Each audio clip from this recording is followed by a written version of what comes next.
Praise the Lord. Shall we read again from Revelation chapter 16 verses 12 to 16? மறுபடியுமாக வெளிப்படுத்தின விசேஷம் 16ஆம் அதிகாரம் 12ஆம் வசனம் முதல் 16ஆம் வசனம் முடிய வாசிக்க கேட்போம். ஆறாம் தூதன் தன் கலசத்தில் உள்ளதை ஐப்ராத் என்னும் பெரிய நதியின் மேல் ஊற்றினான். அப்பொழுது சூரியன் உதிக்கும் திசையிலிருந்து வரும் ராஜாக்களுக்கு வழி ஆயத்தமாகும்படி அந்த நதியின் தண்ணீர் வற்றி போயிற்று. அப்பொழுது வலுசர்ப்பத்தின் வாயிலும் மிருகத்தின் வாயிலும் கள்ளத்தீர்க்கதரிசியின் வாயிலும் இருந்து தவளைகளுக்கு ஒப்பான 3 அசுத்த ஆவிகள் புறப்பட்டு வர கண்டேன். அவைகள் அற்புதங்களை செய்கிற பிசாசுகளின் ஆவிகள். அவைகள் பூலோகம் எங்கும் உள்ள ராஜாக்களை சர்வ வல்லமையுள்ள தேவனுடைய மகா நாளில் நடக்கும் யுத்தத்திற்கு கூட்டி சேர்க்கும்படிக்கு புறப்பட்டு போகிறது. இதோ திருடனை போல் வருகிறேன். தன் மானம் காணப்படத்தக்கதாக நிர்வாணமாய் நடவாதபடிக்கு விழித்துக் கொண்டு தன் வஸ்திரங்களை காத்துக் கொள்கிறவன் பாக்கியவான். அப்பொழுது எபிரேய பாஷையிலே அர்மகதோன் எனப்பட்ட இடத்திலே அவர்களை கூட்டி சேர்த்தான். And the sixth angel poured out his vial upon the great river Euphrates, and the water thereof was dried up, that the way of the kings of the east might be prepared. And I saw 3 unclean spirits like frogs come out of the mouth of the dragon, and out of the mouth of the beast, and out of the mouth of the false prophet. For they are the spirits of devils, working miracles, which go forth unto the kings of the earth and of the whole world, to gather them to the battle of that great day of God Almighty. Behold, I come as a thief. Blessed is he that watcheth and keepeth his garments, lest he walk naked, and they see his shame. And he gathered them together into a place called in the Hebrew tongue Armageddon. Praise the Lord. கர்த்தருக்கு ஸ்தோத்திரம். These days we are considering the word of God under a single title, the battle of Armageddon. இந்நாட்களில் மத்திய வேத தலைப்பாகிய அர்மகதோன் யுத்தம் என்கிற தலைப்பின் கீழ் நாம் இந்த வேத பாடங்களை படித்து வருகிறோம். In a few years a big war is coming. கொஞ்ச ஆண்டுகளுக்குள்ளாக ஒரு பெரிய யுத்தம் வரப்போகிறது. It's a war that is going to kill more people than any previous war has killed. இந்த யுத்தமானது இதுவரைக்கும் யுத்தங்களில் கொலை செய்யப்படாத அளவிற்கு அவ்வளவு அதிகமாக மக்கள் கொல்லப்பட போகிறார்கள். And the heat of that war can be felt in our spirits today itself. அந்த யுத்தத்தின் சூட்டை இன்றைக்கு தானே நம்முடைய ஆவியில் நம்மால் உணர முடியும். The battles that go on in our hearts today are nothing but a foreshadow of what's going to happen very soon. இன்றைக்கு நம்முடைய இருதயங்களிலே நிழலாட்டமாய் நடந்து கொண்டிருக்கிற யுத்தங்கள் யாவும் வருகிறதான யுத்தங்களுக்கு நிழலாட்டமாய் காணப்படுகின்றன. Many of us are going to physically participate in that battle that is going to take place a few years from now. நம்மில் அநேகர் இந்த யுத்தத்தில் எடுத்துக்குரிய வண்ணமாகவே அதிலே நாம் பங்கு பெற போகிறோம். During the past 2 days we have been considering many aspects of that battle. கடந்த 2 நாட்களில் இந்த யுத்தங்களின் குறித்து நாம் சில பகுதிகளை கண்டோம். Today we are going to go a little deep into some specific details of this battle. இன்றைக்கு இந்த யுத்தங்களின் சில முக்கியமான துணுக்குகளுக்குள்ளாய் நாம் செல்ல போகிறோம். You may be listening to some things that you may not have listened to till now, so please pay careful attention. இதுவரைக்கும் கேட்டிராத சில காரியங்களை இப்பொழுது நீங்கள் கேட்க போகிறீர்கள். ஆகையினாலே தயவு செய்து கவனமாய் கேளுங்கள். During the tribulation period, when the Antichrist rules this whole world for 7 years, உபத்திரவ காலத்தின் மத்தியிலே அந்தி கிறிஸ்துவானவன் 7 ஆண்டுகள் ஆளுகை செய்யும் பொழுது judgments will be poured out from heaven one after the other. நியாய தீர்ப்பானது ஒன்றன் பின் ஒன்றாக பரலோகத்திலிருந்து ஊற்றப்பட போகிறது. These judgments have been mentioned twice in the book of Revelation. இந்த நியாய தீர்ப்புகள் இருமுறை வெளிப்படுத்தின விசேஷத்தில் நாம் வாசிக்கிறோம். They have been written down in from different viewpoints, so they may not be accurately presented when they are repeated. அவைகள் எழுதப்படும் பொழுது வேறு விதமான கண்ணோட்டத்தோடு கூட எழுதப்பட்டபடியினாலே நாம் அப்படி எழுதப்பட்டவைகள் அப்படியே இருக்காது. So they have been different written down from 2 angles, one from a Jewish viewpoint and the other from the viewpoint of the church. அவைகள் இரண்டு கண்ணோட்டத்தோடு கூட எழுதப்பட்டிருக்கின்றன. ஒன்று யூதர்களுடைய கண்ணோட்டம், மற்றொன்று சபையினுடைய கண்ணோட்டம். In Revelation chapters 8 to 11 we read of 7 trumpets being blown one after the other. வெளிப்படுத்தின விசேஷம் 8ஆம் அதிகாரத்திலிருந்து 11ஆம் அதிகாரம் முடிய 6 எக்காளங்கள் தொனிக்கிறதை 7 எக்காளங்கள் தொனிக்கப்படுகிறதை நாம் கேட்கிறோம். And those 7 trumpets are 7 judgments that are poured out upon the earth. அந்த 7 எக்காளங்களும் 7 நியாய தீர்ப்புகளாக பூமியின் மேல் ஊற்றப்படுகின்றன. Again in chapter 16 we read of 7 vials which have the wrath of God being poured out upon the earth. வெளிப்படுத்தின விசேஷம் 16ஆம் அதிகாரத்திலே 7 கலசங்கள் பூமியின் மேல் ஊற்றப்படுகிறதை நாம் காண்கிறோம். Now you can go home and do some comparison. You will see the similarities in these 7 trumpets and 7 vials. நீங்கள் வீட்டிற்கு போய் இதை நீங்க நன்றாக வாசித்தால் அந்த 7 எக்காளங்களுக்கும் 7 கலசங்களுக்கும் ஒத்த காரியங்களை உங்களால் காண முடியும். If you turn to Revelation chapter 10 and read verse 11, வெளிப்படுத்தின விசேஷம் 10ஆம் அதிகாரம் 11ஆம் வசனத்திற்கு உங்களுடைய வேதத்தை திருப்புவீர்களே ஆகில், we see an angel telling John something.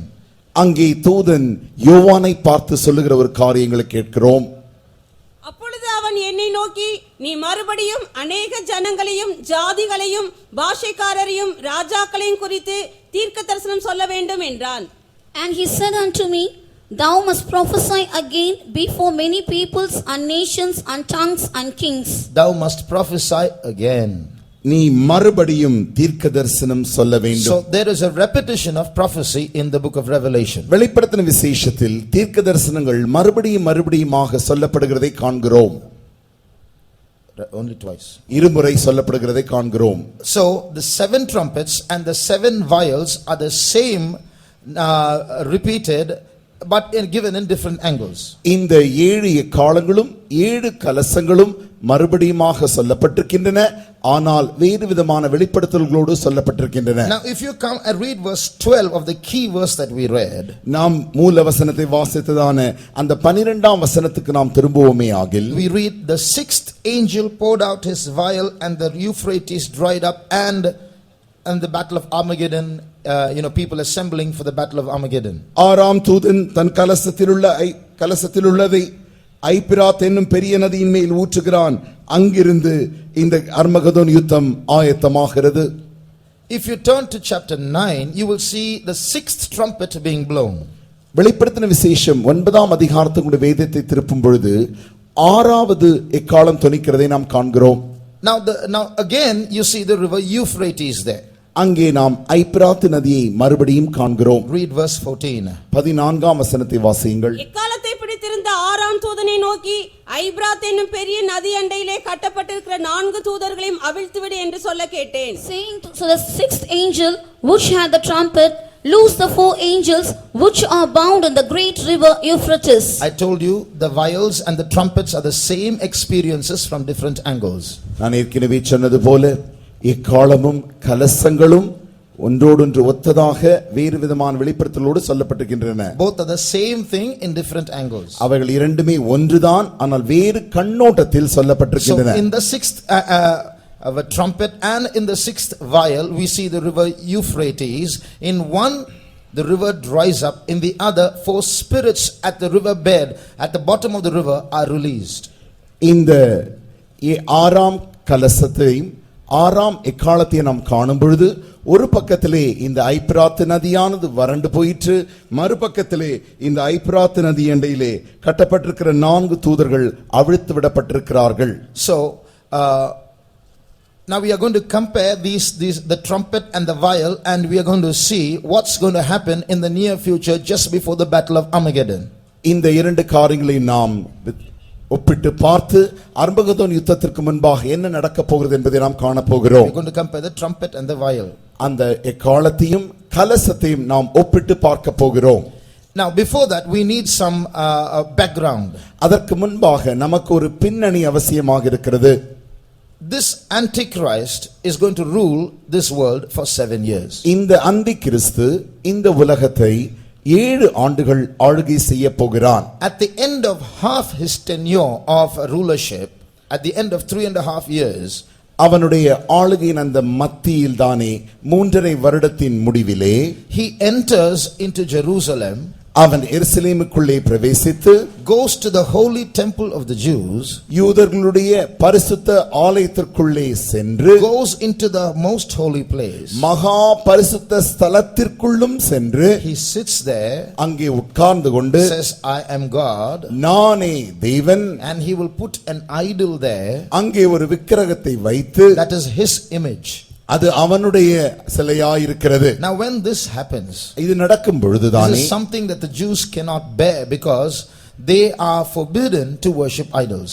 யூதர்கள் சிலையை வணங்குவதற்கு அவர்களுக்கு வழிபாடு இல்லாதபடியினாலே இதை அவர்கள் ஏற்றுக்கொள்ள மாட்டார்கள். Read Daniel chapter 9 and verse 27. தானியேலின் புஸ்தகம் 9ஆம் அதிகாரம் 27ஆம் வசனத்தை வாசியுங்கள்.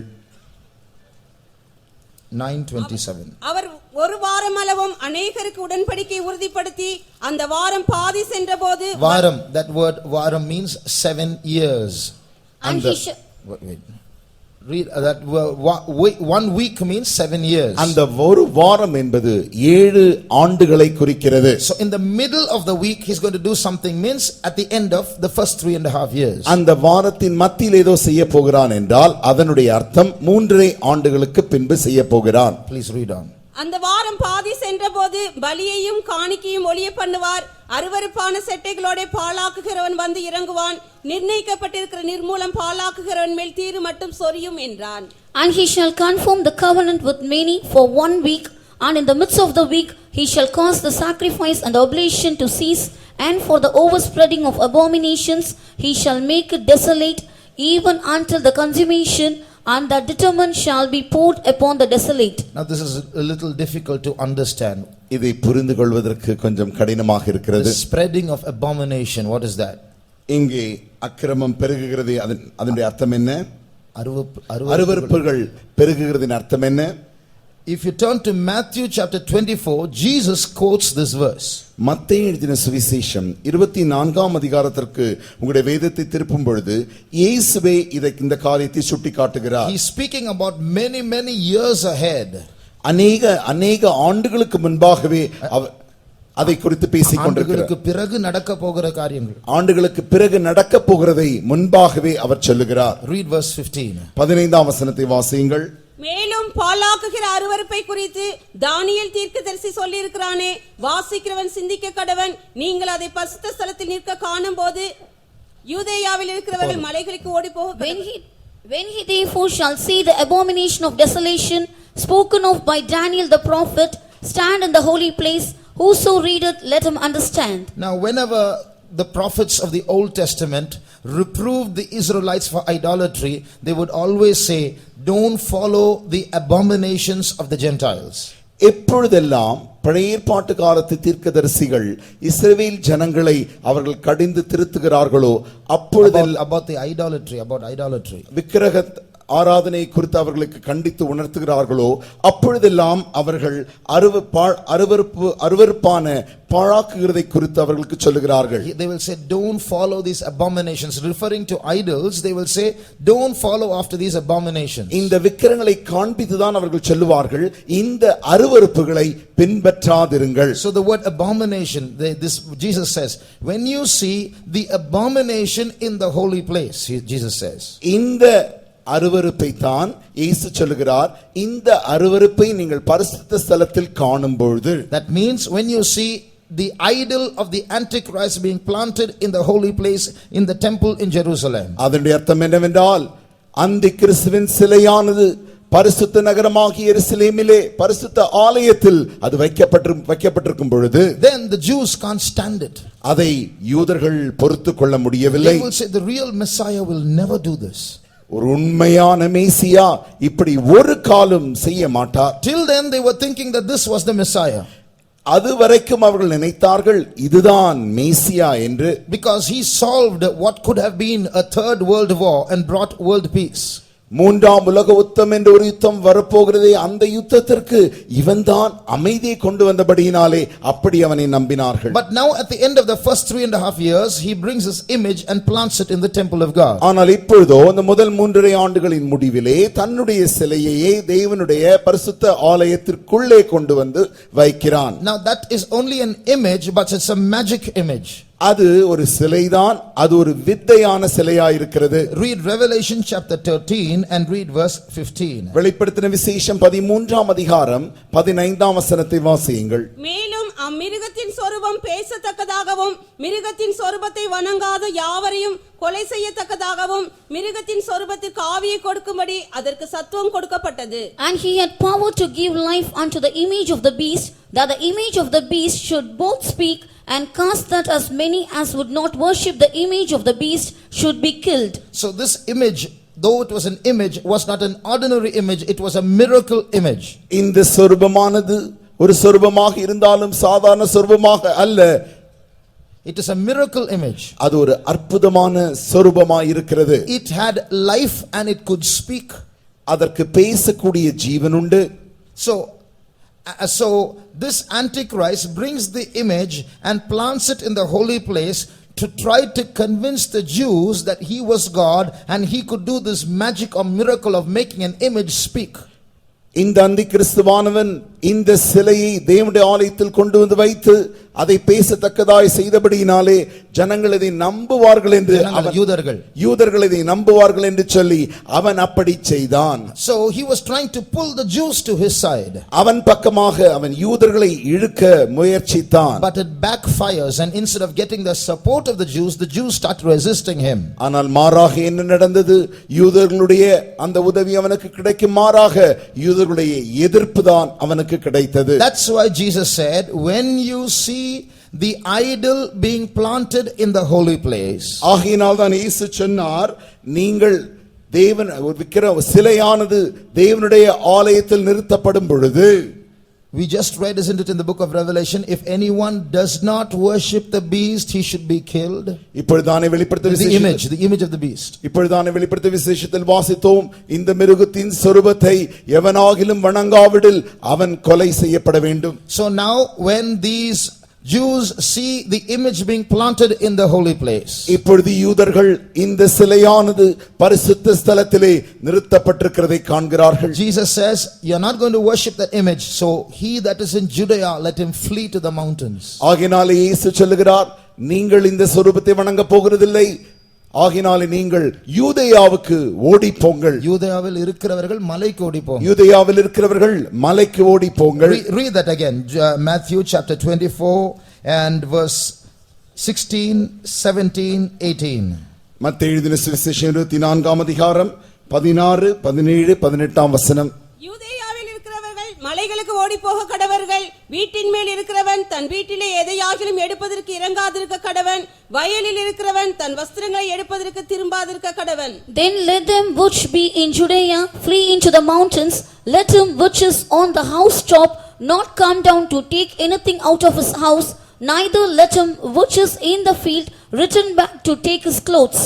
Jesus is telling those who are fleeing in those days, when you see that idol being planted, wherever you are, from there flee to the mountain. Don't return to your house, you will get caught.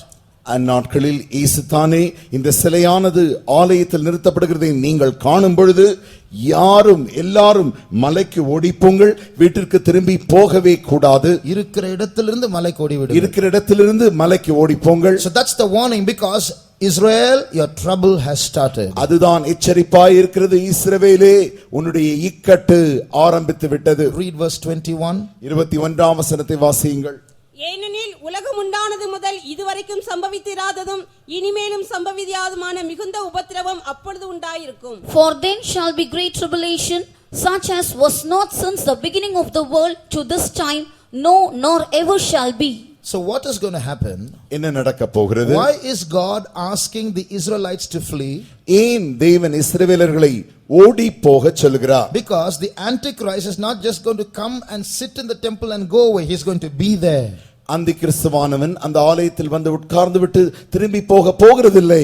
ஏனென்றால் அவன் அந்தி கிறிஸ்துவானவன் அந்த ஆலயத்தில் தானே இருக்க போகிறான். He's going to take control of Jerusalem. எருசலேமை தன்னுடைய கட்டுக்குள்ளாய் அவன் கொண்டு வர போகிறான். Thousands and thousands of Jews are going to be killed. ஆயிரக்கணக்கான யூதர்கள் கொலை செய்யப்படுவார்கள். Because they will not bow before the image of the beast. ஏனென்றால் அந்த மிருகத்தின் சொரூபத்திற்கு முன்பாக அவர்கள் வணங்க போவதில்லை.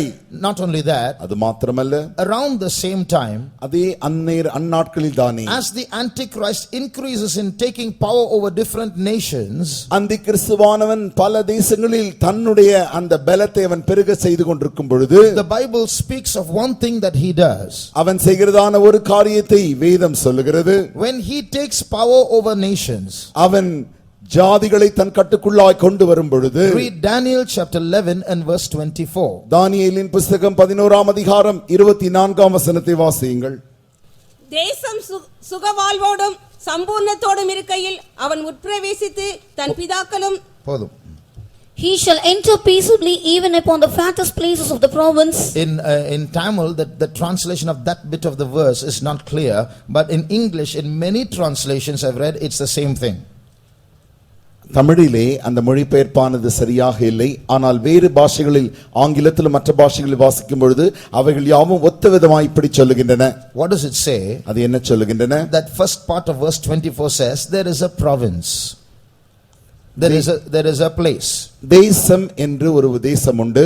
And it is a place where there is a lot of fatness or a lot of riches. அங்கே சம்பூர்ணம், ஐஸ்வரியமும் கொழுப்பும் நிறைந்திருக்கிறது. This man, the Antichrist, will enter into that fat place of the province. இந்த அந்தி கிறிஸ்துவானவன் அந்த கொழுப்பும் ஐஸ்வரியம் நிறைந்ததான தேசத்திற்குள் பிரவேசித்து, he will enter peacefully and take control of that place. சமாதானமாக அதற்குள்ளே பிரவேசித்து அந்த தேசத்தையே தன் கட்டுக்குள் கொண்டு வருவான். Now you know that word for province, the Hebrew word that is used there, தேசம் என்கிறதான பதத்திற்கு எபிரேய வார்த்தை என்னவென்றால், it's not some place, it's a particular place. ஏதோ ஒரு தேசம் அல்ல, ஒரு குறிப்பிட்ட தேசமாய் இருக்கிறது. The Hebrew word used there is Medina. அதற்காக எபிரேய பதத்திலே மதீனா என்று அழைக்கப்படுகிறது. That is in Saudi Arabia. அது சவுதி அரேபியா தேசத்தில் இருக்கிறது. And the fat places of Medina, the word used there is oily places of Medina. அந்த மெதினா தேசத்தில் உள்ள கொழுப்புள்ள ஸ்தலம் என்றால் எண்ணெய் சத்து உள்ளதான, எண்ணெய் உரங்கள் உள்ளதான அந்த Medina. So he will enter peacefully into that land and grab the oil wells in that country. அவன் அந்த தேசத்திற்குள்ளாய் சமாதானமாய் பிரவேசித்து அங்கேயுள்ள எண்ணெய் கிணறுகளை அவன் சுரண்டிக் கொள்வான். When this happens, இது நடக்கும் பொழுது, and the whole world is watching the Antichrist slowly grabbing all the states and countries and oil wells and money and Jerusalem, அந்த கிறிஸ்துவானவன் கொஞ்சம் கொஞ்சமாக தேசங்களையும் ஜாதிகளையும் எல்லா எண்ணெய் கிணறுகளையும் எல்லா செல்வ சொத்துக்களையும் அவன் எடுத்துக் கொள்ளும் பொழுது, the kings of the east get angry and they start moving to fight against the Antichrist. கிழக்கித்திய ராஜாக்களுக்கு கோபம் உண்டு. அவர்கள் யாவரும் இவனுக்கு விரோதமாய் யுத்தம் செய்ய புறப்படுகிறார்கள். Now you will ask a question. இப்பொழுது நீங்கள் ஒரு கேள்வி கேட்பீர்கள். When the Antichrist is ruling the whole world, how can the kings of the east come and resist him? அந்தி கிறிஸ்துவானவன் முழு உலகத்தையுமே ஆளுகை செய்யும் பொழுது எப்படி கிழக்கித்திய ராஜாக்கள் ஒன்று கூடி அவனுக்கு எதிராக யுத்தம் செய்ய வருவார்கள்? Now we are going to see that biblically the Bible says that's going to happen. அதை நாம் வேத பிரகாரமாக காணப்போகிறோம். ஏனென்றால் வேதம் சொல்லுகிறது அது அப்படித்தான் நடக்க போகிறது. So the meaning is, although he wants to take 100% control of the whole world, he does not manage or succeed in doing it. ஆகினாலே அந்தி கிறிஸ்துவானவன் இந்த முழு உலகத்தையும் 100% தன் கட்டுக்குள்ளாக கொண்டு வர முயற்சித்தாலும் அவனால் 100% தன்னுடைய கட்டுக்குள்ளாய் கொண்டு வர முடியாது. Because when he does that, he is only going to be partially successful. There are going to be people who are going to resist him as he does that. ஏனென்றால் அவன் அப்படி கட்டுக்குள்ளாய் கொண்டு வர முயற்சிக்கும் பொழுது ஒரு பகுதி அளவிற்கு தான் அவனுக்குள் கொண்டு வர முடியும், பகுதி அளவு அவனை எதிர்ப்பார்கள். That's why even in the 7-year period where the Antichrist rules, there's going to be wars many places. ஆகையினாலே தான் 7 ஆண்டு காலம் அவன் ஆளுகை செய்யும் பொழுது கூட அநேக இடங்களில் யுத்தங்கள் காணப்படும். Now come back to Revelation chapter 16. இப்பொழுது நாம் வெளிப்படுத்தின விசேஷம் 16ஆம் அதிகாரத்துக்கு திரும்புவோமாக. There in verse 12 we read of the kings of the east. அங்கே நாம் 12ஆம் வசனத்தில் வாசிக்கிறோம், கிழக்கு தேசத்திலிருந்து வரும் ராஜாக்கள். Read that verse again please. மறுபடியுமாக வாசியுங்கள். ஆறாம் தூதன் தன் கலசத்தில் உள்ளதை ஐபிராத் என்னும் பெரிய நதியின் மேல் ஊற்றினான். அப்பொழுது சூரியன் உதிக்கும் திசையிலிருந்து வரும் ராஜாக்களுக்கு வழி ஆயத்தமாகும்படி அந்த நதியின் தண்ணீர் வற்றி போயிற்று. And the sixth angel poured out his vial upon the great river Euphrates, and the water thereof was dried up, that the way of the kings of the east might be prepared. So here we see as the sixth vial is poured out, the Euphrates river dries up to prepare the way for the kings of the east to come to Jerusalem. அங்கே நாம் வாசிக்கிறோம், இந்த ஆறாம் தூதனானவன் தன் கலசத்தில் உள்ளதை ஐபிராத் என்னும் பெரிய நதியின் மேல் ஊற்றும் பொழுது அந்த நதியானது வற்றி போகிறது. அப்பொழுதுதானே ராஜாக்கள் அங்கே வருகிறார்கள். Now come back to Revelation chapter 9 where just now you read of the sixth vial, now we'll read about the sixth trumpet. இப்பொழுது நாம் வெளிப்படுத்தின விசேஷம் 9ஆம் அதிகாரத்திற்கு வருவோம். ஏற்கனவே நாம் 6ஆம் கலசத்தை குறித்து வாசித்தோம். இப்பொழுது 6ஆம் எக்காலத்தை குறித்து அங்கே வாசிக்கலாம். Read verses chapter 9 verses 15 and 16. 9ஆம் அதிகாரம் 15ஆம் 16ஆம் வசனங்கள். அப்பொழுது மனுஷரில் மூன்றில் ஒரு பங்கை கொள்ளும்படிக்கு ஒரு மணி நேரத்திற்கும் ஒரு நாளுக்கும் ஒரு மாதத்திற்கும் ஒரு வருஷத்திற்கும் ஆயத்தமாக்கப்பட்டிருந்த அந்த 4 தூதர்களும் அவிழ்த்து விடப்பட்டார்கள்.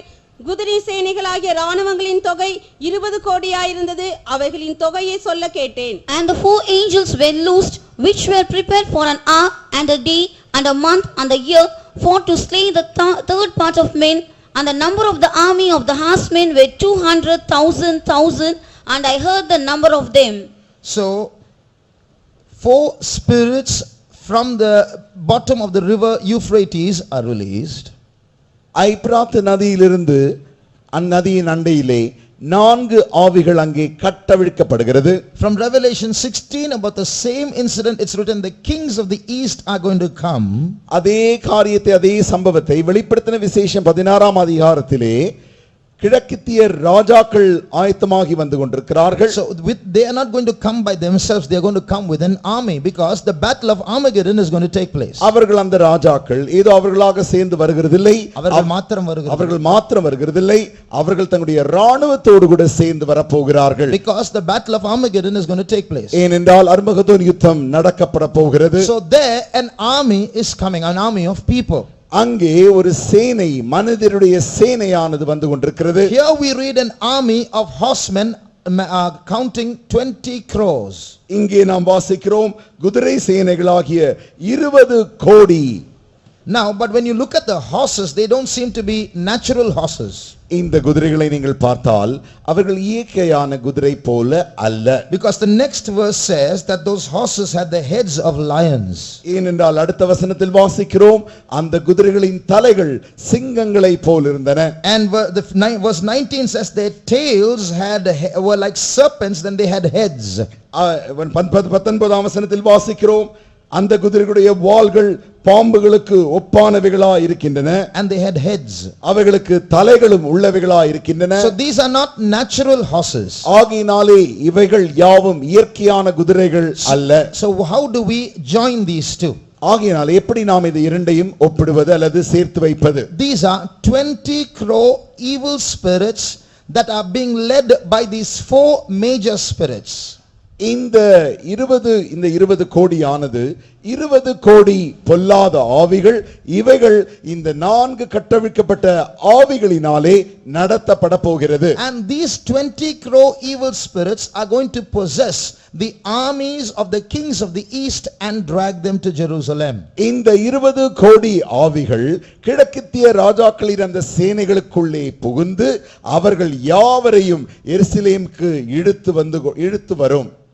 So the kings of the east are going to gather their armies which are going to be possessed by 20 crore evil spirits, and they are going to march towards Jerusalem.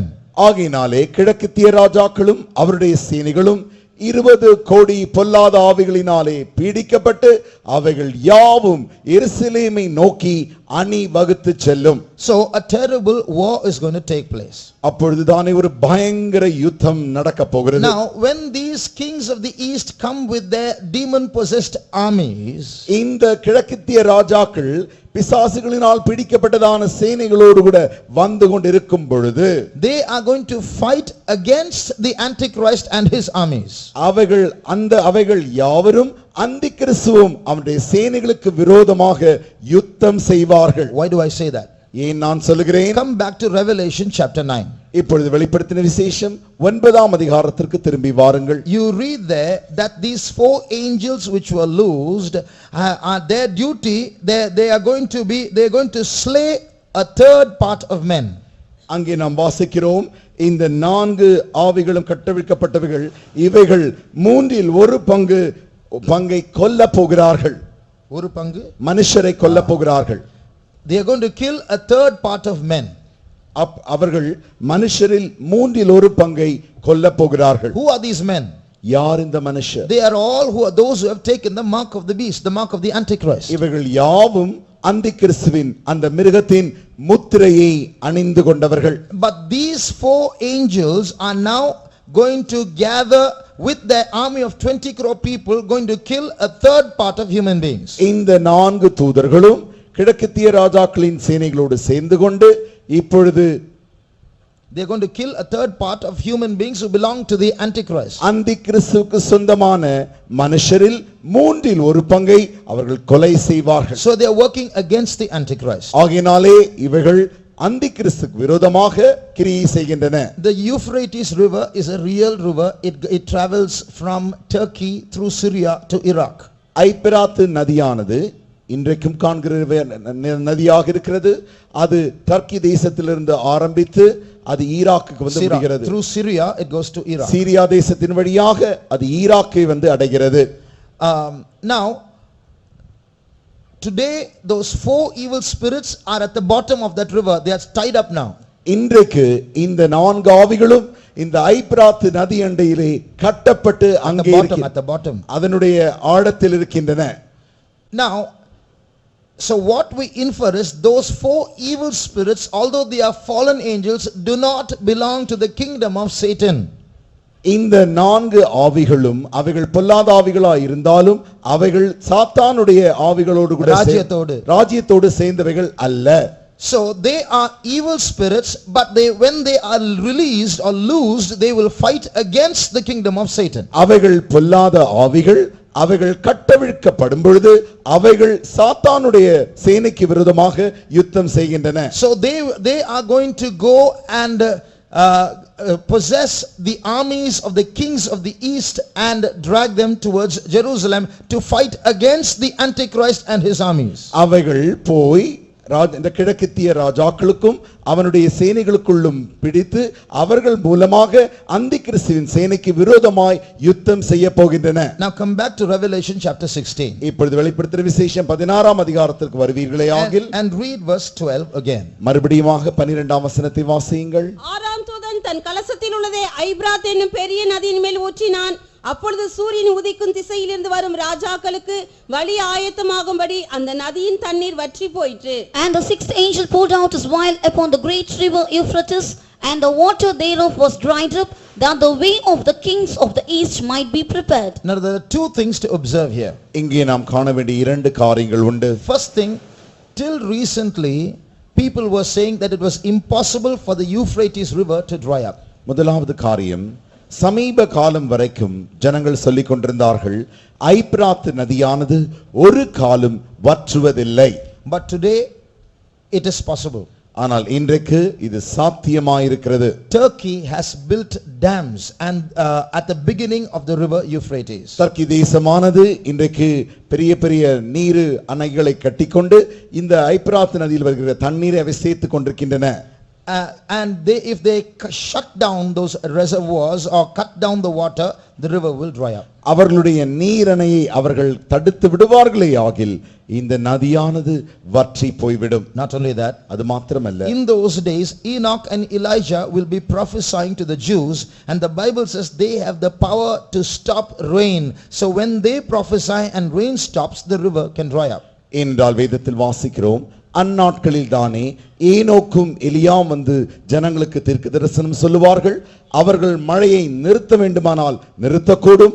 அப்படி அவர்களால் செய்வதினாலே அவர்கள் மூலம் இந்த நதியும் கூட வற்ற முடியும். So it is possible for the river Euphrates to dry up. ஆகையினாலே ஐபிராத் நதி வற்றி போவது சாத்தியமே. Secondly, the way for the kings of the east must be prepared.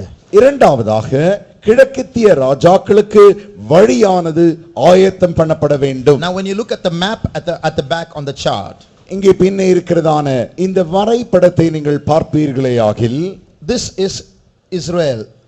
இஸ்ரவேல் தேசம் அங்கு மத்தியில் காணப்படுகிறது. East of Israel is this entire portion. கிழக்கில் இஸ்ரவேல் தேசத்தின் கிழக்கு பக்கத்தில் தானே மற்ற எல்லா தேசங்களும் காணப்படுகின்றன. And the river Euphrates starts here, this is Turkey, goes through Syria, this green patch is Syria, and comes to Iraq.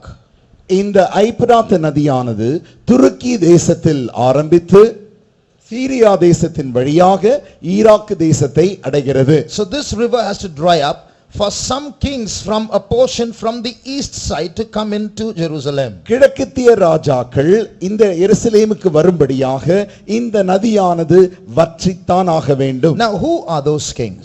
யார் இந்த ராஜாக்கள்? Who are those kings of the east? யார் கிழக்கித்திய ராஜாக்கள்? Now we just read in English it is Kirakathiya Rajakal, in Tamil it is kings from the rising of the sun. ஆங்கிலத்திலே ராஜாக்கள் கிழக்கித்திய ராஜாக்கள் என்று சொல்லப்பட்டிருக்கின்றன. ஆனால் தமிழிலே வாசித்தால் சூரியன் உதிக்கும் திசையிலிருந்து வரும் ராஜாக்கள்.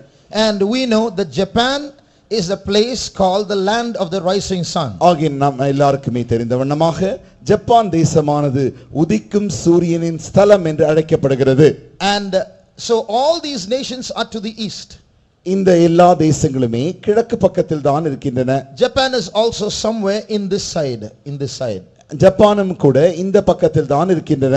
So Bible scholars who are observing the events of the world, they say that Japan and China and certain countries of southern Russia, they will all join together to form this army of the east.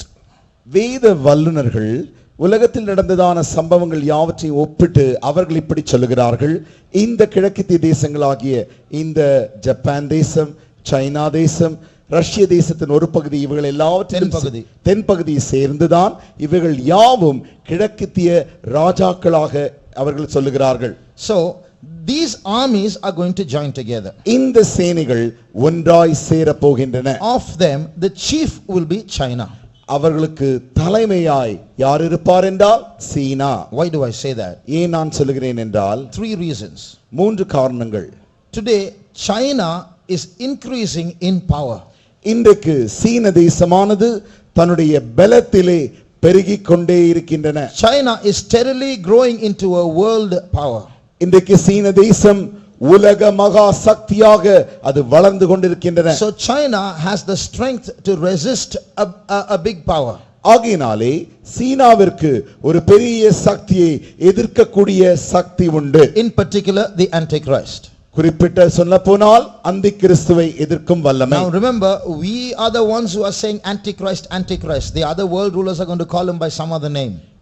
ஞாபகத்தில் வைத்துக் கொள்ளுங்கள், நாம் தான் அந்தி கிறிஸ்து என்று இவனை அழைக்கிறோம். ஆனால் இந்த நபரையே உலகமானது வேறு விதமாக அழைக்கிறது. So when they going to fight, they are not going to fight with the Antichrist. They are going to fight with some person whom they call by some other name. ஆகையினாலே அவர்கள் ஒரு யுத்தம் செய்யும் பொழுது அவர்கள் யாவரும் அந்தி கிறிஸ்துக்கு விரோதமாக என்று சொல்ல மாட்டார்கள். ஆனால் வேறு ஒரு பெயரிலே அவனுக்கு விரோதமாக யுத்தம் செய்கிறோம் என்று சொல்லுவார்கள். The second reason why we say China will be the chief of the kings of the east.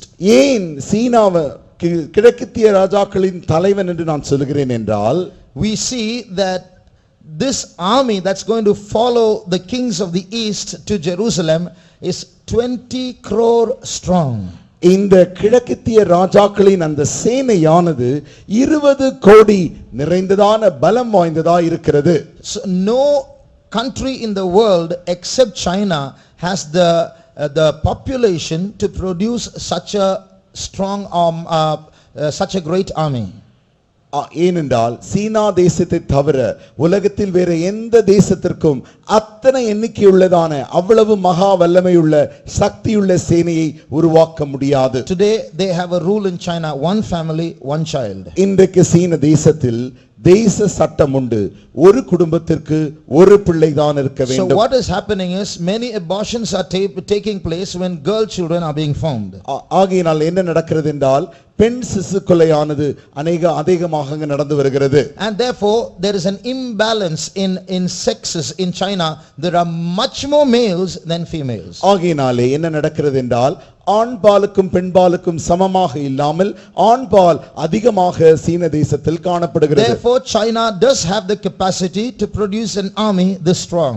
ஆகையினாலே தான் இவ்வளவு பலம் வாய்ந்த ஒரு ராணுவத்தை சீனாவால் உண்டாக்க முடியும். The third reason why we say that the chief of the kings of the east, the main country would be China. ஏன் இந்த கிழக்கித்திய ராஜாக்களின் முக்கியமான தேசம் சீனா என்று சொல்லுகிறோம் என்பதற்கு மூன்றாவது காரணம், If you turn to Revelation chapter 9, வெளிப்படுத்தின விசேஷம் 9ஆம் அதிகாரத்துக்கு கூட வேதத்தை திருப்புவீர்களே, we read a description of the breastplates of the army. அங்கே மார்க்கவசத்தை குறித்ததான வெளிப்படுத்தலை நாம் அங்கு வாசிக்கிறோம். Verse 17.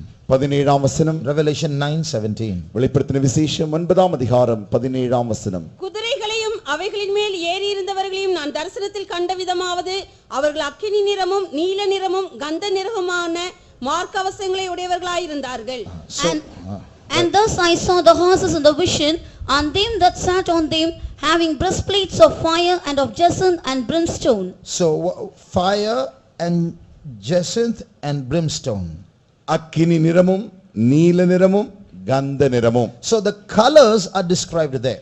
இங்கே நிறங்கள் They வர்ணிக்கப்பட்டிருக்கின்றன. are colors wearing, these are colors wearing from they are red, orange and yellow.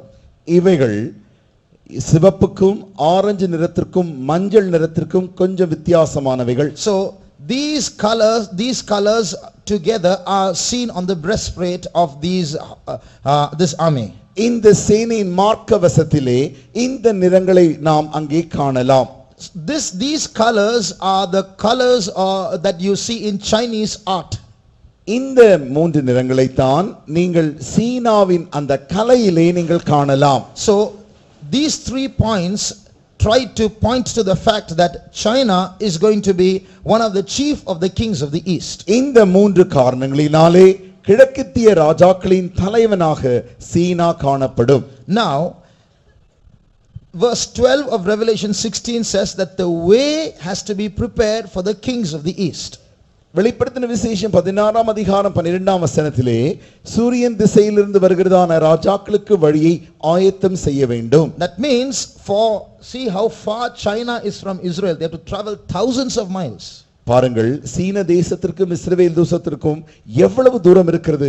அவர்கள் ஆயிரக்கணக்கான மைல்கள் பிரயாணம் செய்ய வேண்டும். So a super highway has to be made so that 20 crore strong army can quickly pass those nations and reach Jerusalem. ஆகையினாலே இவர்கள் மிக அகலமான மிக பெரிய நெடும் பாதையை அவர்கள் உண்டாக்க வேண்டும்.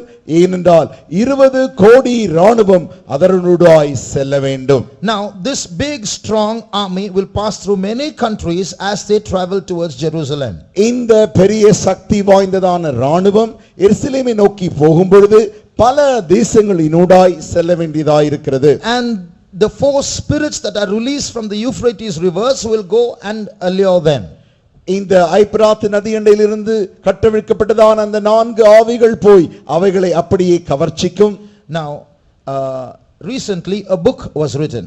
சமீப காலத்தில் ஒரு புத்தகம் எழுதப்பட்டிருந்தது. That book is called The Black Awakening. You look at the picture, the first picture, the bottom part. நம் வலது பக்கத்தில் காண்கிறதான அந்த கருப்பு படத்தை நீங்கள் பார்த்தால் அந்த புத்தகத்தின் தலைப்பு என்னவென்றால் கருப்பு எழுச்சி. The Black Awakening. That means it's a revival. It's a black revival. அது ஒரு எழுப்புதலாய் இருக்கிறது, அது ஒரு கருத்த அல்லது கருப்பு எழுப்புதலாய் இருக்கிறது. Beneath it in smaller letters, you may not read it, it's written the rise of satanic super soldier, the satanic super soldier. அதற்கு கீழாக என்ன எழுதப்பட்டிருக்கிறது என்றால் சாத்தானுடைய மகா பெரிய வீரனுடைய எழும்புதல். That means அது அர்த்தம் என்னவென்றால் till today, till these days in history, men fought each other, but in the last days it's not ordinary soldiers, demon possessed soldiers are going to fight each other, and this book is describing how this is happening right today. என்னவென்றால் இந்நாட்கள் வரைக்கும் மனுஷனுக்கு விரோதமாக தான் சண்டை போட்டுக் கொண்டிருக்கிறான். ஆனால் இனிவரும் காலத்தில் மனுஷன் பொல்லாத ஆவிகளினாலே பீடிக்கப்பட்டு அப்படி அவன் சண்டை போட போகிறான் என்று இந்த புத்தகத்திலே இப்படி சொல்லப்பட்டிருக்கிறது. So this book is describing how this is happening today. எப்படி இது இன்றைக்கு நடந்து கொண்டிருக்கிறது என்பதை இந்த புத்தகம் விவரமாய் சொல்லுகின்றது. Secretly demon possessed soldiers are being prepared for the final battle. ரகசியமாக கடைசி யுத்தத்திற்கென்று பிசாசினால் பிடிக்கப்பட்டதான வீரர்கள் ஆயத்தமாக்கி கொண்டிருக்கிறார்கள். So demon possessed soldiers are going to set out from the east to go to Jerusalem to fight against the Antichrist who has taken rule there. ஆகையினாலே பிசாசினால் பிடிக்கப்பட்டதான ராணுவ வீரர்கள் எருசலேமை நோக்கி அந்திக்கிறிஸ்துக்கு விரோதமாய் யுத்தம் செய்யும்படி புறப்படுவார்கள். At the same time Antichrist soldiers are also demon possessed. அதே நேரத்தில் அந்திக்கிறிஸ்துவின் அவனுடைய போர் வீரர்களும் பிசாசினால் பீடிக்கப்பட்டவர்கள். So what will happen? ஆகையினாலே என்ன நடக்கும் என்றால் Now the Bible says that these 20 crore strong army possessed with demons will kill 1/3 of the human population of that time. ஆகையால் என்ன நடக்கும் என்றால் இந்த 20 கோடி பிசாசினால் பிடிக்கப்பட்ட இந்த சேனையானது மனுஷரில் 1/3 பங்கை கொன்று போடுவார்கள். Now if you turn to Revelation chapter 6, இப்பொழுது வெளிப்படுத்தின விசேஷம் 6ஆம் அதிகாரத்துடைய வேதத்தை திருப்புவீர்களே ஆகில் and read verse 8. 8ஆம் வசனத்தை வாசியுங்கள். நான் பார்த்தபோது இதோ மங்கின நிறமுள்ள ஒரு குதிரையை கண்டேன். அதன் மேல் ஏறி இருந்தவனுக்கு மரணம் என்று பேர். பாதாளம் அவன் பின் சென்றது. பட்டயத்தினாலும் பஞ்சத்தினாலும் சாவினாலும் பூமியின் துஷ்ட மிருகங்களினாலும் பூமியின் கார்பங்கில் உள்ளவர்களை கொலை செய்யும்படியான அதிகாரம் அவைகளுக்கு கொடுக்கப்பட்டது. And I looked, and behold, a pale horse, and his name that sat on him was Death, and hell followed with him, and power was given unto them over the fourth part of the earth, to kill with sword, and with hunger, and with death, and with the beast of the earth. Now listen carefully. இப்பொழுது கவனமாய் கேளுங்கள். Today's world population is a little more than 600 crores. இன்றைக்கு நாம் உலக ஜனத்தொகை கணக்கை எடுத்துக்கொண்டால் அது 6 கோடிக்கும் மேலாய் இருக்கிறது. Let us assume it is 600 crores. நாம் எடுத்துக்கொள்வோம் 600 கோடிக்கு மேலாய் இருக்கிறது என்று வைத்துக்கொள்வோம். This verse says that the spirit called death is going to kill 1/4 of the human population. இந்த வசனம் சொல்லுகிறது மரணம் என்று பெயர் கொண்டவன் 4/1 பங்கு ஜனத்தொகையை கொன்று போடுவான். That means 150 crores of people are going to die in the first half of the tribulation period. அதனுடைய அர்த்தம் என்னவென்றால் உபத்திரவ காலத்தின் அந்த முதல் கட்டத்தின் 3.5 ஆண்டின் முடிவிலே 150 crores 150 கோடி ஜனங்கள் கொன்று போடப்படுவார்கள். during the first half of the tribulation period. அது முதல் 3.5 ஆண்டு உபத்திரவ காலத்தில் நடக்கிற சம்பவம். So that time assuming this, so that 600 crore population will get reduced to 450 crores. அதன் அர்த்தம் 600 கோடி இருந்த ஜனத்தொகை கார்பங்கு கொலை செய்யப்பட்டபடியினாலே இப்பொழுது 450 கோடியாக வந்து விடுகிறது. Now according to this verse in Revelation chapter 9, 1/3 of men are going to be slain by these 4 spirits. வெளிப்படுத்தின விசேஷம் 9ஆம் அதிகாரத்திலே இந்த 4 ஆவிகளினாலே 1/3 பங்கு மனுஷர் கொலை செய்யப்படுவார்கள் என்று சொல்லி இருக்கிறதே. By these 4 spirits and their armies. இந்த 4 தூதர்களாலும் அவர்களுடைய சேனைகளாலும். So 1/3 of 450 crores will be again 150 crores. இப்பொழுது 450 கோடியில் 1/3 பங்கு எடுத்துக்கொண்டால் அதுவும் இப்பொழுது 150 கோடியாக வருகிறது. So evil spirits are going to kill 150 crore human beings in the first half of the tribulation period. Evil spirits are going to kill another 150 crores in the second half of the tribulation period. ஆகையினாலே பொல்லாத ஆவிகள் முதலாவது 3.5 ஆண்டு அந்த ஆண்டு காலத்திலே 150 கோடி ஜனத்தொகையை கொன்றுவிடும். இரண்டாவது 3.5 ஆண்டு காலத்திலே 150 கோடி ஜனத்தொகையை கொன்றுவிடும். Now, if you look at the journey that China has to take to get to Jerusalem. சீனாவானது எருசலேமுக்கு போகும்படி அந்த பிரயாணத்தை எடுக்கும் பொழுது Jerusalem is here. எருசலேம் எங்கே இருக்கிறது? China is here. சீன தேசம் எங்கே இருக்கிறது? Now, China has to pass through various countries. சீன தேசமானது பல தேசங்களினூடாய் இப்பொழுது போக வேண்டும். The super highway has to pass through Kashmir in India. இந்த மிக பெரிய நெடுஞ்சாலையானது முதலாவது காஷ்மீர் தேசத்தினூடாய் போக வேண்டும். Then through Pakistan. அதற்கு பின்பு பாகிஸ்தான் தேசம். Then through Afghanistan. அதற்கு பின்பு ஆப்கானிஸ்தான் தேசம். Then through Iran. அதற்கு பின்பு ஈரான் தேசம். Then through Iraq. அதற்கு பின்பு ஈராக் தேசம். Then through Jordan. அதற்கு பின்பு யோர்தான் தேசம். And then to Israel. அதற்கு பின்புதான் இஸ்ரவேல் தேசம். So what is going to happen? ஆகையால் என்ன நடக்க போகிறது என்றால், when these 4 spirits loosed from the Euphrates and those 20 crore evil spirits that are joining them grab these 20 crore human army and are bringing them through this highway past many nations, through many nations. இந்த ஐப்ராத் நதியண்டையில் இருந்த இந்த 4 தூதர்களும் அவர்கள் போய் சேனை 20 கோடி அந்த சேனைகளும் சேர்ந்து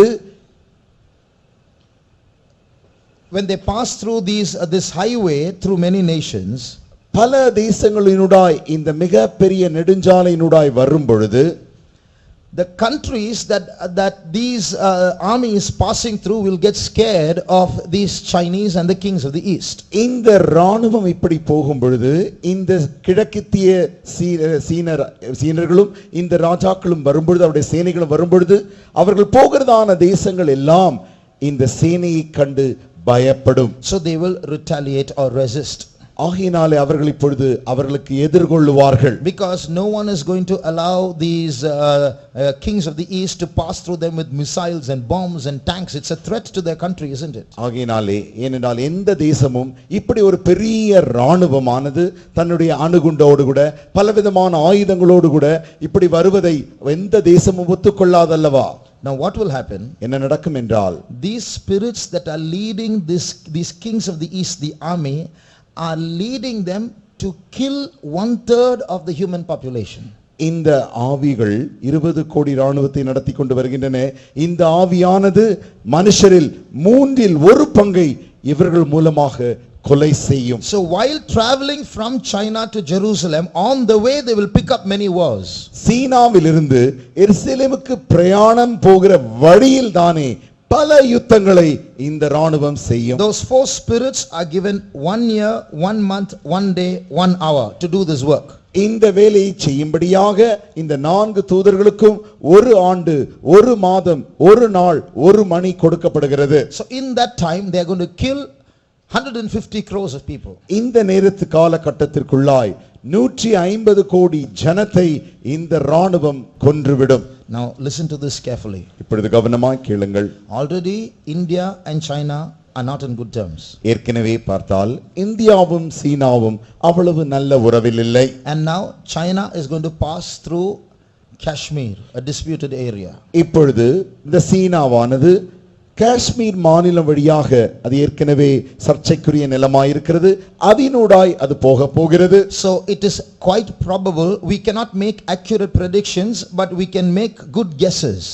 சரியாக எப்படி நடக்கும் என்று நம்மால் சொல்ல முடியாது, ஆனால் சில யூகங்களை நம்மால் சொல்ல முடியும். The Bible says 150 crores of people will die. Who will die is not mentioned. So we have to look at world events and make guesses. வேதம் சொல்கிறது 150 கோடி ஜனமானது கொல்லப்படும். யார் கொல்லப்படுவார்கள் என்று நம்மால் சொல்ல முடியாது. உலகத்தில் நடக்கிறதான சம்பவங்களை வைத்து எந்த தேசங்கள் என்று நம்மால் சொல்ல முடியும். So now India and China are not in good terms.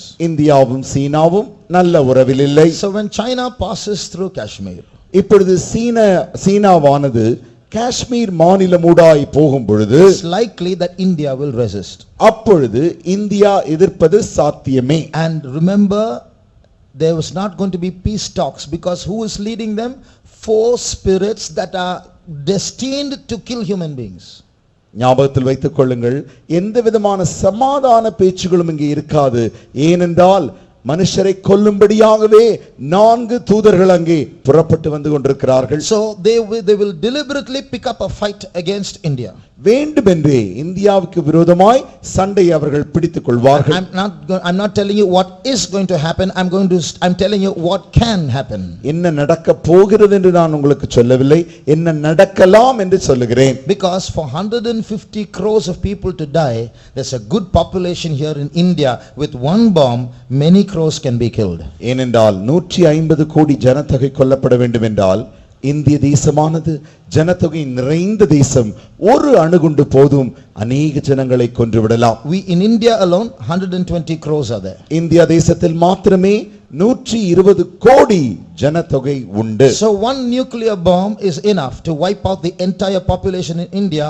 Of the 150 crores, 120 crores are gone. ஆகையினாலே ஒரே ஒரு அணுகுண்டு போதும், அதை போட்டுவிட்டால் இந்திய தேசமே முற்றிலுமாய் இல்லாமல் போய்விடும். இப்பொழுது 120 கோடி போய்விட்டது. I am not saying what will happen, I am saying what can happen. நான் என்ன நடக்கும் என்று சொல்லவில்லை, திரும்பவும் கேளுங்கள், என்ன நடக்கலாம் என்று சொல்லுகிறேன். Because those spirits are waiting to kill human beings. ஏனென்றால் இந்த ஆவிகள் மனுஷர்களை கொல்லும்படிக்கு காத்துக் கொண்டிருக்கின்றன. Now listen to this. இப்பொழுது கேளுங்கள். Kashmir is very far away and they are going through Kashmir. They throw a bomb there, maybe Delhi will get attacked. We are here in South India, we are safe. நீங்கள் நினைக்கலாம், காஷ்மீர் தேசம் அந்த வடக்கிலே மேலாக ஒரு மிக தூரத்தில் காணப்படுகிறது. அந்த தேசம் தாக்கப்படும் பொழுது தில்லி தேசமும் தாக்கப்படலாம். நாமோ தென்னிந்தியாவில் தான் இருக்கிறோம், நமக்கு ஒன்றும் நடக்காது. Look at the weapons of that army.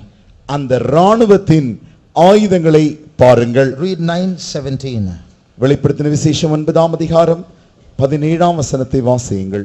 குதிரைகளையும் அவைகளின் மேல் ஏறி இருந்தவர்களையும் நான் தரிசனத்தில் கண்ட விதமாவது, அவர்கள் அக்கினி நிறமும் நீல நிறமும் கந்தக நிறமுமான மார்க்கவசங்களை உடையவர்களாயிருந்தார்கள். குதிரைகளுடைய தலைகள் சிங்கங்களின் தலைகளை போல் இருந்தன. அவைகளுடைய வாய்களிலிருந்து அக்கினியும் புகையும் கந்தகமும் புறப்பட்டன. And thus I saw the horses in the vision, and them that sat on them, having breastplates of fire and of jacinth and brimstone, and the heads of the horses were as the heads of lions, and out of their mouths issued fire and smoke and brimstone. Out of their mouths issued fire and smoke and brimstone. அவர்களுடைய வாய்களிலிருந்து அக்கினியும் புகையும் கந்தகமும் புறப்பட்டன. In almost every weapon you see fire. எல்லா ஆயுதத்திலுமே இன்றைக்கு நாம் அக்கினியை காண்கிறோம். But brimstone means sulfur. It's a chemical. கந்தகம் என்று சொன்னால் அது ஒரு வேதியியல் பொருளாக இருக்கிறது. அது சல்பர் என்று அழைக்கப்படுகிறது. Smoke and brimstone might refer to chemical warfare. புகையும் கந்தகமும் என்பது ரசாயன அந்த ஆயுதத்தை குறிக்கிறது. Now not only these three weapons, fire and smoke and brimstone, in verse 20 they are called plagues. இந்த அக்னியும் புகையும் கந்தகமும் ஆன இந்த ஆயுதமானது 20ஆம் வசனத்தில் நாம் வாசிக்கிறோம், அது வாதைகள் என்று அழைக்கப்படுகிறது. So what's going to happen? These are disease spreading weapons. ஆகையால் என்ன நடக்கிறது என்றால் இந்த ஆயுதங்கள் வியாதிகளை பரப்புகிற ஆயுதங்களாயிருக்கின்றன. So they have, today they have missiles that can China has missiles that can go to the United States. China has missiles that can go to Israel. இன்றைக்கு ஏவுகணைகள் உண்டு. சீன தேசத்திலிருந்து ஏவுகணையை நேராக அமெரிக்க தேசத்திலே போய் அடிக்கலாம். சீன தேசத்திலிருந்து ஏவுகணை அனுப்பி நேராக இஸ்ரவேல் தேசத்தையும் போய் அடிக்கலாம். So it can travel very far. அவ்வளவு தூரத்திற்கு அதனால் பிரயாணம் செய்ய முடியும். So it's not necessary to die out of explosions. We can die out of the chemical reactions from those bombs. ஆகையினாலே வெடிகுண்டு அனுப்பப்பட்டபடியினாலே அதனுடைய வெடித்தபடியினாலே மரிக்க வேண்டும் என்ற அவசியமில்லை. அப்படி வெடித்தபடியினாலே வேதியியல் ரசாயன மாற்றங்களின் மூலமாய் கூட மடிக்கலாம். Now read 9:20. இப்பொழுது 9ஆம் அதிகாரம் 20ஆம் வசனத்தை வாசியுங்கள். அப்படி இருந்தும் அந்த வாதைகளால் கொல்லப்படாத மற்ற மனுஷர்கள் பேய்களையும் பொன் வெள்ளி செம்பு கல் மரம் என்பவைகளால் செய்யப்பட்டவைகளாயும் காணவும் கேட்கவும் நடக்கவும் மாட்டாதவைகளுமாயிருக்கிற விக்கிரகங்களையும் வணங்காதபடிக்கு தங்கள் கைகளின் கிரியைகளை விட்டு மனம் திரும்பவும் இல்லை. And the rest of the men which were not killed by these plagues hate repented not of the works of their hands, that they should not worship devils and idols of gold and silver and brass and stone and of wood, which neither can see nor hear nor walk. Now, you just read something. இப்பொழுது ஒன்றை வாசித்திருக்கிறீர்கள். I'm not going to repeat it.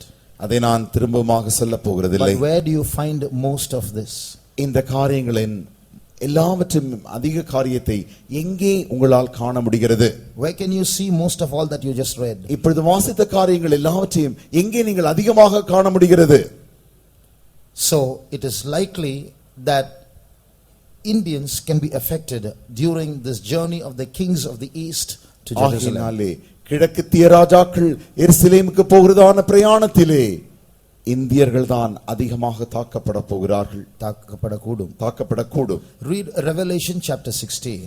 வெளிப்படுத்தின விசேஷம் 16ஆம் அதிகாரம். In verse 12 we read that the kings of the east are setting out towards Jerusalem. இங்கே நாம் வாசிக்கிறோம், சூரியன் உதிக்கும் திசையிலிருந்து ராஜாக்கள் எருசலேமுக்கு வழியை ஆயத்தமாகிறார்கள். When the Antichrist gets the news that the kings of the east have set out for war, இப்பொழுது கிழக்கித்திய ராஜாக்கள் அந்தி கிறிஸ்துவுக்கு நேராக யுத்தத்திற்கு வந்து கொண்டிருக்கிறார்கள் என்கிற செய்தி அந்தி கிறிஸ்து கேட்கும் பொழுதுதானே, now he is going to look for help from other kings, other parts of the world to come and join this battle. இப்பொழுது உதவிக்கென்று மற்ற ராஜாக்களின் உதவிகளை எல்லாம் நாடி யுத்தத்தில் தன்னோடு கூட சேரும்படி அவன் தேடி போகிறான். That is the time when 3 unclean spirits like frogs come out of the mouth of the dragon, out of the mouth of the Antichrist, out of the mouth of the false prophet, and go into the rest of the world to deceive the kings of the earth and say, come, join us, we are going to fight a great battle. அப்பொழுதுதானே வலு சர்ப்பத்தின் வாயிலும் மிருகத்தின் வாயிலும் கள்ள தீர்க்கதரிசியின் வாயிலும் இருந்து தவளைகளுக்கு ஒப்பான 3 அசுத்த ஆவிகள் புறப்பட்டு போய் மற்ற ராஜாக்களை கவர்ந்து எல்லாரும் வாருங்கள் சேர்ந்து கொள்ளலாம், நாம் யாவரும் சேர்ந்து யுத்தம் செய்யலாம். So what's going to happen?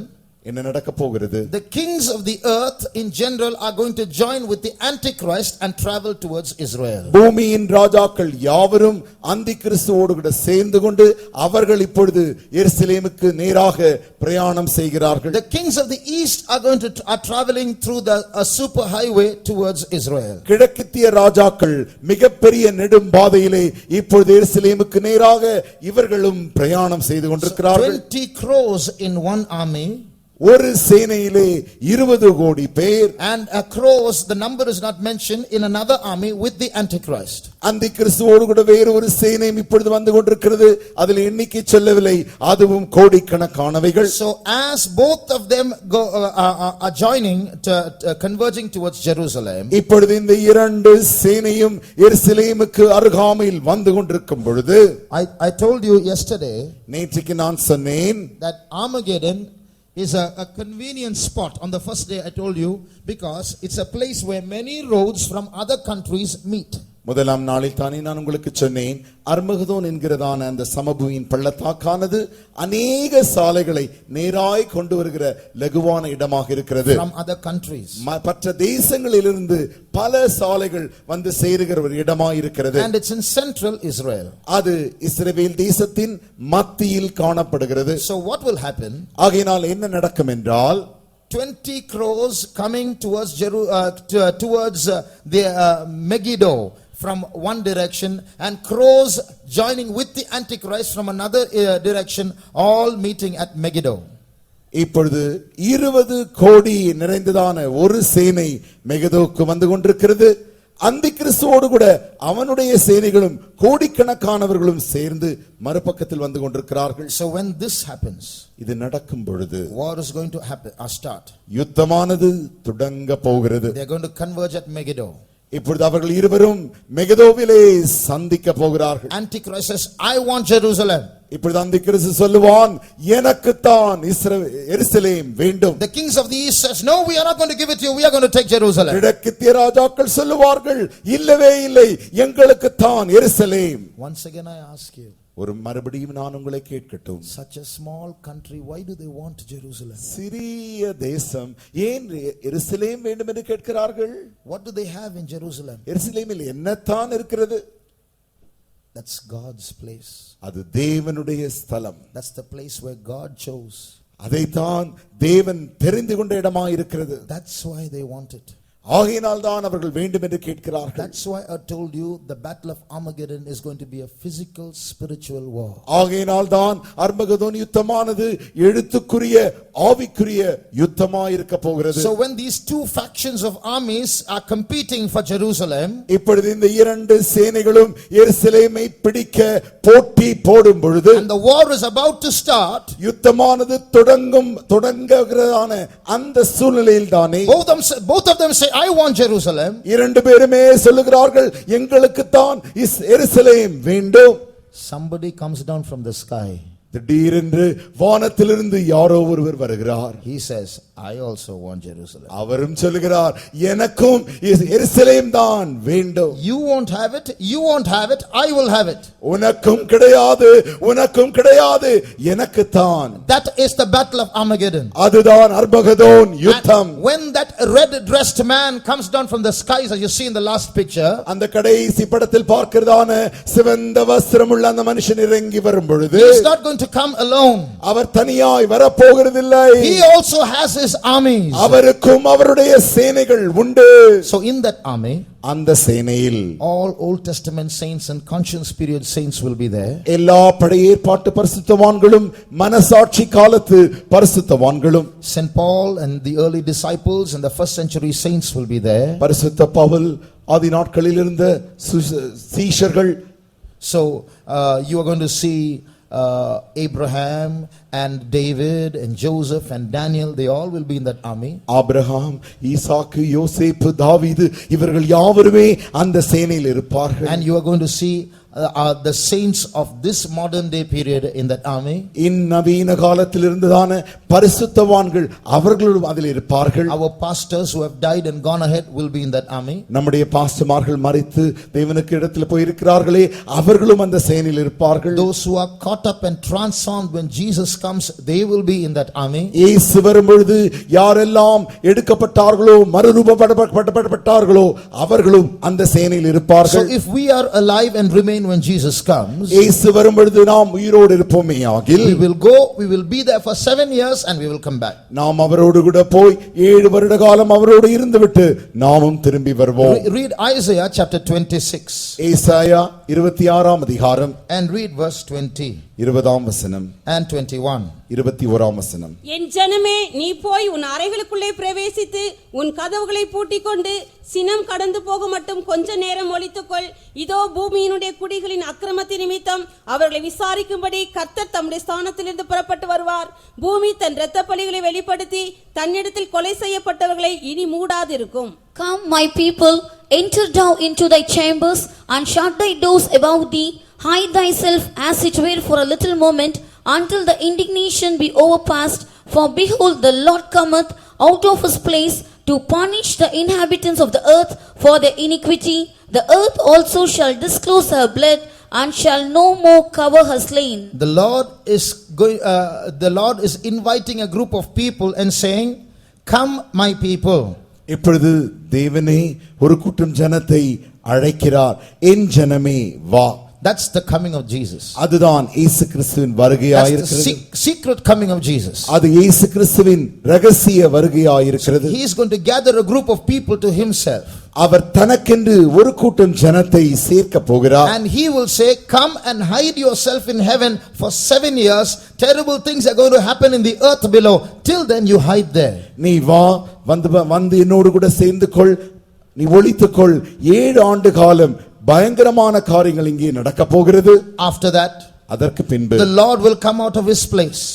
தேவன் தன்னுடைய இடத்திலிருந்து புறப்பட்டு he will come down and there will be terrible bloodshed in this world. அவர் இறங்கி வருவார். அப்பொழுது பயங்கரமான இரத்தம் சிந்துதல் உண்டாயிருக்கும். So you see, in that place where 20 crore human beings are waiting to fight and crores of other human beings with the Antichrist all together gathered in that valley, Jesus will come down and destroy all those armies, both the armies. பாருங்கள், ஒரு பக்கத்தில் கிழக்குத்திய ராஜாக்களும் 20 கோடி அந்த சேனையும் ஒரு பக்கத்திலும் மறுபக்கத்தில் அந்த கிறிஸ்துவனுடைய மற்ற சேனைகள் யாவும் சேர்ந்து இருக்க அந்த இடத்தில் கர்த்தர் தம்முடைய சேனையோடு கூட வந்து இந்த 2 சேனைகளையும் கொன்று போடுவார். Read Revelation chapter 19. வெளிப்படுத்தின விசேஷம் 19ஆம் அதிகாரம். And verse 11 you will see this prophesied. இந்த தீர்க்க தரிசனத்தை 11ஆம் வசனத்தில் காணலாம். பின்பு பரலோகம் திறந்திருக்க கண்டேன், இதோ ஒரு வெள்ளை குதிரை காணப்பட்டது, அதன் மேல் ஏறி இருந்தவர் உண்மையும் சத்தியம் உள்ளவர் எனப்பட்டவர், அவர் நீதியாய் நியாயம் தீர்த்து யுத்தம் பண்ணுகிறார். So he is making war, he is coming down for war from heaven. வானத்திலிருந்து இறங்கி யுத்தத்திற்காக அவர் வருகிறார். Now read verse 13 in Tamil alone please. தமிழில் மாத்திரம் 13ஆம் வசனத்தை வாசியுங்கள். இரத்தத்தில் தோய்க்கப்பட்ட வஸ்திரத்தை தரித்திருந்தார். That's why he is red dressed.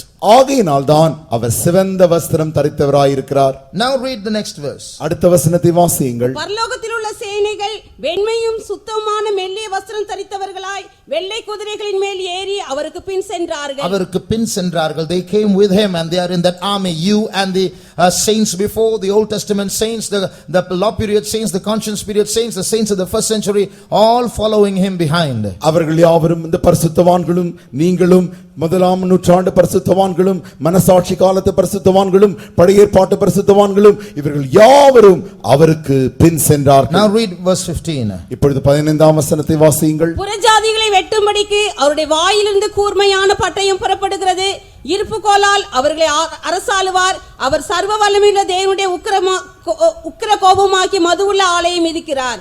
So what's written there? என்ன எழுதப்பட்டிருக்கிறது என்றால், he treadeth the winepress of the fierceness and wrath of the Almighty God. அவர் சர்வ வல்லமையுள்ள தேவனுடைய உக்கிர கோபமாகிய மதுவுள்ள ஆலையை மிதிக்கிறார். Crores and crores and crores of demon possessed people gather there to fight against each other, but when they see Jesus coming down, all of them join together to fight against Jesus. கோடிக்கணக்கான பிசாசினால் பிடிக்கப்பட்ட சேனைகள் தங்களோடு யுத்தம் செய்யும்படி அப்பொழுது வந்து கொண்டிருக்கிறதான நேரத்தில் இயேசுவின் சேனை பார்த்த மாத்திரத்தில் இவர்கள் யாவும் சேர்ந்து அந்த சேனைக்கு விரோதமாக யுத்தம் செய்கின்றனர். The devils did not possess them by accident, just like that. அப்படி தற்காலிகமாக பிசாசு அவர்களை பிடித்து வைக்கவில்லை. They have sold themselves to Satan. அவர்கள் தங்களை பிசாசுக்கென்று விற்றார்கள். This world is selling itself to Satan. இந்த உலகமானது தன்னையே சாத்தானுக்கு விற்று கொண்டிருக்கிறது. Human beings do not want the true God, they want another God. மனுஷனுக்கு ஒரு உண்மையுள்ள சத்தியமுள்ள தேவன் தேவையில்லை, வேறொரு தேவன் தேவையாய் இருக்கிறது. They do not want that Jesus who died for them, they want another God. அவர்களுக்காய் மரித்த இயேசு அவர்களுக்கு வேண்டாம், வேறொரு தேவன் வேண்டும் என்கிறார்கள். They do not want a God who wants to tell them what to do, they want a God who allows them to do what they like. என்ன செய்ய வேண்டும் என்று சொல்லுகிறதான தேவன் அவர்களுக்கு வேண்டாம், என்ன விருப்பமோ அதையெல்லாம் செய்ய அனுமதிக்கும் தேவனே அவர்களுக்கு வேண்டும். They will have that God. அந்த தேவன் அவர்களுக்கு உண்டு. And his angels will possess them. அவனுடைய தூதர்கள் அவர்களை பீடித்துக் கொள்வார்கள். They will all turn against Christ. அவர்கள் யாவரும் கிறிஸ்துவுக்கு விரோதமாக எழும்புவார்கள். And then Christ will come. அப்பொழுது கிறிஸ்து வருவார். And we see that the wine press will be pressed, wine will flow out, means there will be terrible bloodshed. அங்கே நாம் வாசித்தோம், அந்த ஆலையை மிதிக்கிறதான அதனுடைய அர்த்தம் என்னவென்றால் அங்கே இரத்தம் அங்கே ஓட ஆரம்பிக்கும். In certain parts of Israel recently, in the recent few years, a species of eagles have been rapidly multiplying. இப்பொழுது நீங்கள் பார்த்தால் எருசலேமின் ஒரு சில பகுதிகளிலே கழுகுகளானது மிக வேகமாக பரவி இனப்பெருக்கம் செய்கின்றன. A particular species of eagles. ஒரு குறிப்பிட்ட வகையான கழுகுகள். Now as we read on, நாம் இப்படி தொடர்ந்து வாசிக்க, read verse 17. 17ஆம் வசனத்தை வாசியுங்கள். பின்பு ஒரு தூதன் சூரியனில் நிற்க கண்டேன், அவன் வானத்தின் மத்தியில் பறக்கிற சகல பறவைகளையும் பார்த்து, நீங்கள் ராஜாக்களின் மாம்சத்தையும் சேனை தலைவர்களின் மாம்சத்தையும் பலவான்களின் மாம்சத்தையும் குதிரைகளின் மாம்சத்தையும் அவைகளின் மேல் ஏறி இருக்கிறவர்களின் மாம்சத்தையும் சுயாதீனர் அடிமைகள் சிறியோர் பெரியோர் இவர்களுடைய மாம்சத்தையும் பட்சிக்கும்படிக்கு மகா தேவன் கொடுக்கும் விருந்துக்கு கூடி வாருங்கள் என்று மிகுந்த சத்தத்தோடே கூப்பிட்டான். So you see whose flesh they are going to eat? The flesh of kings, captains, mighty men, horses. That means it's an army that's gathered there. நீங்கள் யாருடைய மாம்சத்தை அவர்கள் அங்கே சாப்பிடுகிறார்கள் பாருங்கள். ராஜாக்களின் மாம்சம், சேனை தலைவர்களின் மாம்சம், பலவான்களின் மாம்சம், குதிரைகளின் மாம்சம். So They are, and we see there's going to be a great destruction. Crores of people are going to die. இங்கே ஒரு பெரிய அழிவு நடக்க போகிறது. கோடிக்கணக்கான மனுஷர் மரிக்க போகிறார்கள். The angel is calling out to the fowls of the air, come and eat, here is a feast for you. இன்றைக்கு அன்றைக்கு தூதர்கள் வானத்தில் உள்ள பறவைகளை அழைத்து, இங்கே வாருங்கள், மனுஷனுடைய மாம்சம் உங்களுக்கு உண்டு.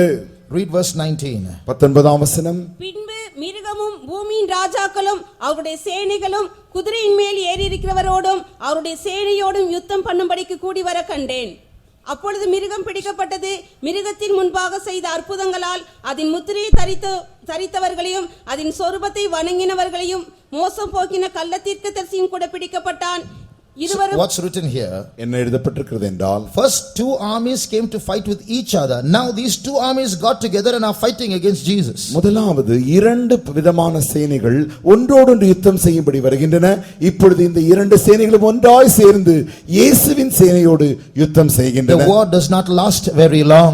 இந்த யுத்தமானது அதிக காலம் நடக்க போகிறது இல்லை. How many days will this war last? எத்தனை நாட்கள் இந்த யுத்தம் நடைபெறும்? The first war lasted about 5 years. முதல் யுத்தமானது 5 வருடங்கள் நடைபெற்றது. From 1914 to 1919. 1914ஆம் ஆண்டு முதல் 1919ஆம் ஆண்டு முடிய. The second world war lasted 6 years. இரண்டாம் உலக யுத்தம் 6 ஆண்டுகள் நடைபெற்றது. 1939 to 1945. 1939ஆம் ஆண்டு முதல் 1945ஆம் ஆண்டு முடிய. The third world war will start and stop, then war will continue for 7 years. மூன்றாவது உலக யுத்தமானது தொடங்கி நிறுத்தும்படியாக மறுபடியுமாக அது தொடர்ந்து விடும்.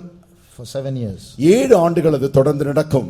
That's the third world war. அது மூன்றாவது உலக யுத்தம். So first world war 5 years, second world war 6 years, third world war 7 years. முதலாவது உலக யுத்தம் 5 ஆண்டுகள், இரண்டாவது உலக யுத்தம் 6 ஆண்டுகள், மூன்றாவது உலக யுத்தம் 7 ஆண்டுகள். The fourth world war, நான்காவது உலக யுத்தம், that's what we are talking about. அதைத்தான் அப்பொழுது பேசிக் கொண்டிருக்கிறோம். The battle of battles. அது யுத்தங்களின் யுத்தமாய் இருக்கிறது. The war between God and Satan. தேவனுக்கும் சாத்தானுக்கும் மத்தியில் நடக்கிற யுத்தம். How many years? எத்தனை ஆண்டுகள்? 5, 6, 7 and 8. 5, 6, 7, 8 ஆண்டுகள். But that's not it. அது அல்ல. Read 2 Thessalonians chapter 2. இரண்டாம் தெசலோனிக்கேயர் 2ஆம் அதிகாரத்தில் and read verse 8. You see how long that battle will take place. எவ்வளவு காலம் அந்த யுத்தம் நடக்கிறது என்பதை 8ஆம் வசனத்தில் வாசிக்கிறோம். அந்த அக்கிரமக்காரன் வெளிப்படுவான், அவனை கர்த்தர் தம்முடைய வாயின் சுவாசத்தினாலே அழித்து தம்முடைய வருகையின் பிரசன்னத்தினாலே நாசம் பண்ணுவார். What's the meaning of this? இதனுடைய அர்த்தம் என்ன? God, the armies of Satan are all standing with their nuclear weapons and their chemical weapons and with fire and brimstone and smoke and all that. இப்பொழுது எல்லா சேனைகளும் அக்கினியும் கந்தகமும் புகையுள்ள அந்த வெப்பங்களோடு கூட அணுகுண்டுகளோடு கூட அவைகள் நின்று கொண்டிருக்கின்றன. 20 crore armies will all be pointing their guns to the skies as Jesus descends. இயேசு இறங்கும் பொழுது அவரை நோக்கி 20 கோடி இந்த சேனை அவரை நோக்கி சுடும்படி காத்துக் கொண்டிருக்கின்றன. All the missiles will be pointing to the sky. எல்லா ஏவுகணைகளுமே வானத்தையே நோக்கி குறிவைக்கின்றன. All the fighter planes will be going to the sky. எல்லா போராளி விமானங்களும் வானத்தில் வேகமாய் வானத்தை நோக்கி கொண்டிருக்கின்றன. Jesus has nothing in his hand, no atom bomb, no spear, no sword, nothing. இயேசுவின் கரத்தில் இப்பொழுது ஒன்றுமில்லை, எந்த அணுகுண்டும் இல்லை, எந்த ஈட்டியும் இல்லை, எந்த ஆயுதமும் இல்லை. When he comes down from the horse, he is coming like this. அவர் நேராக குதிரையின் மேல் வரும்பொழுது ஒன்றுமே இல்லாமல் வெறுங்கையோடு வருகிறார். What does this verse say? இந்த வசனம் என்ன சொல்கிறது?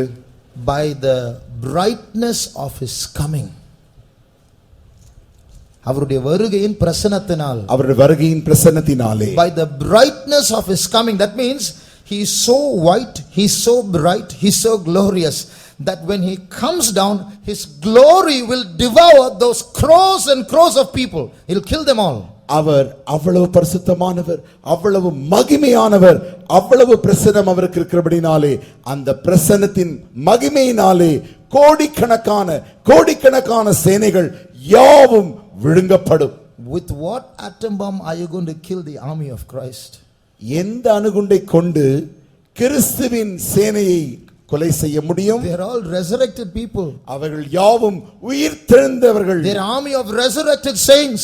அவர்கள் யாவும் உயிர்த்தெழுந்த பரிசுத்த சேனைகள். By the grace of God, you and I are going to be in that resurrected army. நீங்களும் நானும் அந்த உயிர்த்தெழுந்த சேனையிலே கர்த்தருடைய கிருபையினால் இருக்க போகிறோம். So you will see hundreds of missiles flying at us.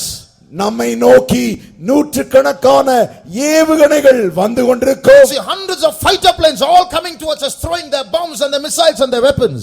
நூற்றுக்கணக்கான போராளி விமானங்கள் தங்களுடைய அணுகுண்டுகளை வீசி தங்களுடைய ஈட்டிகளை வீசி கொண்டிருக்கும். As we come down with Jesus ahead of us, we come on horseback with Jesus. இயேசு நமக்கு முன்பாக அவருக்கு பின்பாக நாம் வந்து கொண்டிருக்கிறோம். You will see missiles going right through us, going at the back and going off into the air and exploding. நீங்கள் நன்றாக பார்க்கலாம், அந்த ஏவுகணை உங்கள் மூலமாக வந்து அப்படி உங்களுக்கு கூடாய் போய் உங்களுக்கு பின்பாக போய் அங்கே போய் வெடித்து விடும். Nothing is going to happen to you. ஒன்று நமக்கு நடக்காது. You are the resurrected saints. நீங்களே உயிர்த்தெழுந்த பரிசுத்தவான்கள். And as we come down, the war is over. நாம் இறங்கி வந்த மாத்திரத்தில் யுத்தம் நின்றுவிடும். First World War 5 years. முதலாம் உலக யுத்தம் 5 வருடம். Second World War 6 years. இரண்டாம் உலக யுத்தம் 6 வருடம். Third World War 7 years. மூன்றாவது உலக யுத்தம் 7 வருடம். Fourth World War few minutes. நான்காவது உலக யுத்தம் கொஞ்ச நிமிடங்கள் மாத்திரமே. God has called us to fight that battle. அந்த யுத்தத்தை செய்யும்படிக்கு தேவன் நம்மை அழைத்திருக்கிறார். Are we getting ready? நாம் ஆயத்தமாக இருக்கிறோமா? Yesterday we saw that one qualification we need to be part of that army is the spirit of faith. நேற்றைக்கு நாம் கண்டோம், அந்த சேனையில் இருப்பதற்கு பல தகுதியில் ஒரு தகுதி என்னவென்றால் விசுவாசத்தின் ஆவி நமக்கு தேவை. Today we are going to see one more character that we need to be part of that army. அந்த சேனையில் இருக்கும்படிக்கு இன்றைக்கு நாம் இன்னொரு தகுதியும் காண போகிறோம். Read Psalm 37 verse 11. சங்கீதம் 37 11ஆம் வசனம். சாந்த குணமுள்ளவர்கள் பூமியை சுதந்தரித்து மிகுந்த சமாதானத்தினால் மனமகிழ்ச்சியாயிருப்பார்கள். The meek are going to inherit the earth. சாந்த குணமுள்ளவர்கள் பூமியை சுதந்தரிப்பார்கள். Jesus said the same thing in Matthew chapter 5 in the Sermon on the Mount. மத்தேயு எழுதின சுவிசேஷம் 5ஆம் அதிகாரத்தில் மலை பிரசங்கத்தில் இயேசுவும் இதையே சொல்லி இருக்கிறார். Blessed are the meek, for they shall inherit the earth. சாந்த குணமுள்ளவர்கள் பாக்கியவான்கள், அவர்கள் பூமியை சுதந்தரிப்பார்கள். So what does that mean? That army, one characteristic of that army that's coming with Jesus, they are the ones who are going to inherit the earth. The earth is going to belong to us, and our nature, one nature should be meekness. இந்த சேனை தான் இயேசுவோடு கூட வந்து பூமியை சுதந்தரிக்க போகிறது. இந்த சேனைக்குரிய தகுதி என்னவென்றால் சாந்த குணம். So when we come down, we are not going to fight and kill the army of the Antichrist and go back. We are going to be here for 1,000 years. நாம் இந்த சண்டைக்கு வரும்பொழுது நாம் ஏதோ கொன்று போடப்பட்டு போய்விட போகிறதில்லை. இங்கே தானே 1000 ஆண்டுகள் இருக்க போகிறோம். Today you may be living in a hut. இன்றைக்கு நீங்கள் ஒருவேளை குடிசையில் வசிக்கலாம். Today you may be walking with a walking stick. இன்றைக்கு நீங்கள் கையிலே கைப்பிடியை வைத்து நடந்து கொண்டிருக்கலாம். But when you come back in that army, maybe you might be the chief minister of Tamil Nadu. ஒருவேளை நீங்கள் அந்த சேனையிலே சோடு கூட வரும்பொழுது நீங்கள் தான் தமிழ்நாட்டின் முதன் மந்திரியாக இருக்க போகிறீர்கள். We are going to be kings and priests, the Bible says, in that millennial reign. அந்த 1000 வருட சாட்சியிலே வேதம் சொல்லுகிறது நாம் ராஜாக்களும் ஆசாரியர்களுமாய் இருக்க போகிறோம். How many of you are foolish enough to believe this? எத்தனை பேர் இதை நம்புவதற்கு முட்டாளா இருக்கிறீர்கள்? Put up your hands. கரங்களை உயர்த்துங்கள். இப்படிப்பட்ட ஒரு கதையை நம்பக்கூடிய போதுமான பைத்தியம் உள்ளவர்கள் கரங்களை உயர்த்துங்கள்.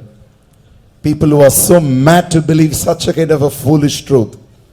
Some hands are not going up. சில கரங்கள் மேலே போகிறதில்லை. They are wondering, is it true? Is it true? இது உண்மையாதா இருக்குமோ என்று அப்படி யோசிக்கிறார்கள். I am telling you what's in the Bible. வேதத்தில் இருக்கிறது என்னவோ அதைத்தான் உங்களுக்கு சொல்லுகிறேன். Today you don't have money. இன்றைக்கு உங்களுக்கு பணம் இல்லை. Some of you are having debts. சிலருக்கு கடன்களும் இருக்கிறது. But you're going to come back as a king.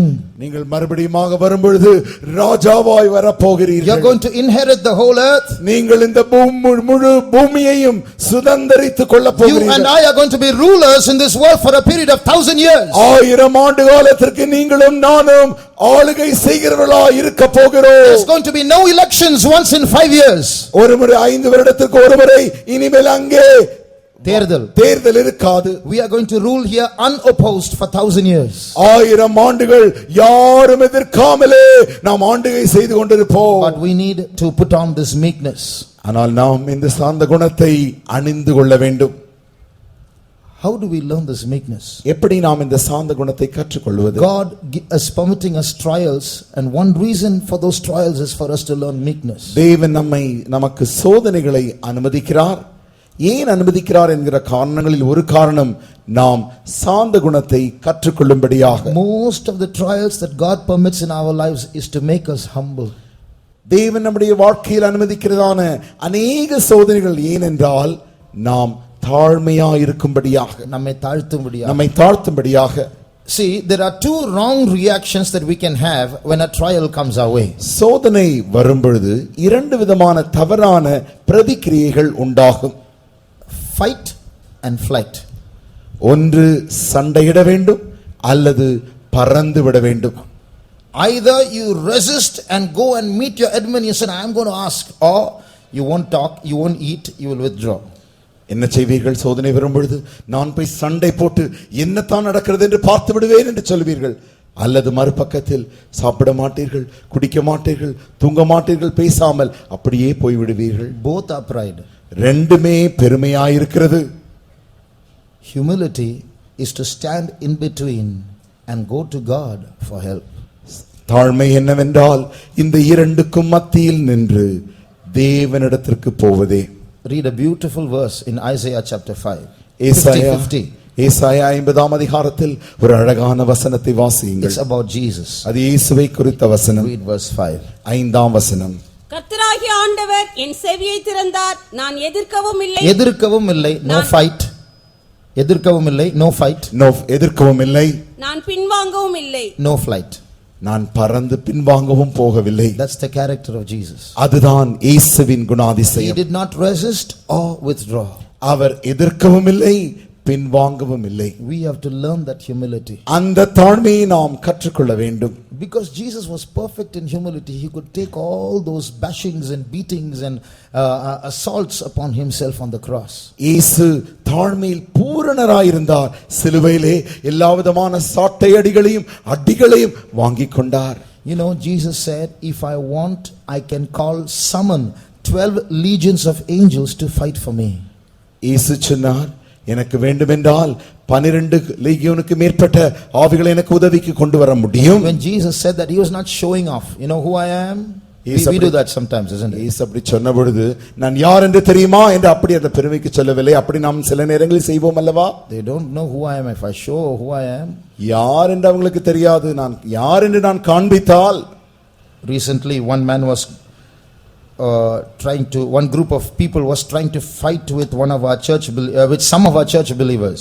சமீப காலத்தில் ஒரு கூட்ட ஜனங்கள் நம்முடைய சபையில் இருக்கிற ஒரு கூட்ட விசுவாசிகளுக்கு விரோதமாய் சண்டையிடும்படி முயற்சித்தார்கள். Those people were outside people. அவர்கள் வெளியில் இருக்கிற ஜனங்கள். Amongst those people, one of our believers was there. அவர்களுக்குள்ளேயும் நம்முடைய விசுவாசி ஒருவர் இருந்தார். He warned those outside men. அவர்களை அந்த வெளியில் இருக்கிற ஜனங்களை எச்சரித்தார். You know what he said? என்ன சொன்னார் தெரியுமா? You know who those people are? Those Pentecostal people? இந்த பெந்தேகோஸ்து ஜனம் இவங்க யார் தெரியுமா? They were rowdies, gangsters, drunkards, and they've gone to jails and they've gone to courts, and now they have changed and they've come back. Don't irritate them. You will see the old color once again. Be careful. இவர்கள் ஒரு காலத்திலே ரவுடிகளாகவும் குடிகாரர்களாகவும் நன்றாக சண்டையிடுகிறவர்களாகவும் ஜெயிலிலும் இருந்தவர்களாகவும் இப்படி எல்லாம் இருந்தவர்கள் அவர்களை திருந்தி இப்பொழுது இப்படி இருக்கிறார்கள். இப்பொழுது நீ மறுபடியுமாக போய் அவர்களோடு சண்டையிட்டால், அவர்களை தூண்டிவிட்டால், அவர்கள் மறுபடியும் பழைய நிலவரத்துக்கு வந்தால் என்ன ஆகுமோ தெரியாது. நம்ம சாட்சியை பாருங்க. Look at her testimony.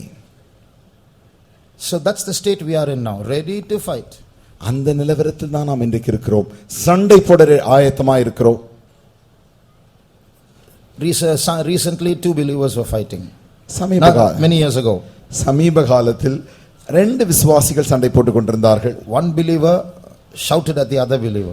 ஒரு விசுவாசி மற்றொரு விசுவாசியை பார்த்து நன்றாக சத்தம் போட்டார். The other believer, he is narrating the story. When that believer shouted at me, I got an anointing, I gave it back to him. மற்ற விசுவாசி சொன்னார், அந்த விசுவாசி என்ன பார்த்து சத்தம் போட்டு கத்தி கொண்டிருந்த பொழுது எனக்கு ஒரு அபிஷேகம் இறங்குச்சு, நன்றா போய் அடி அடிச்சிட்டு வந்துட்டேன்.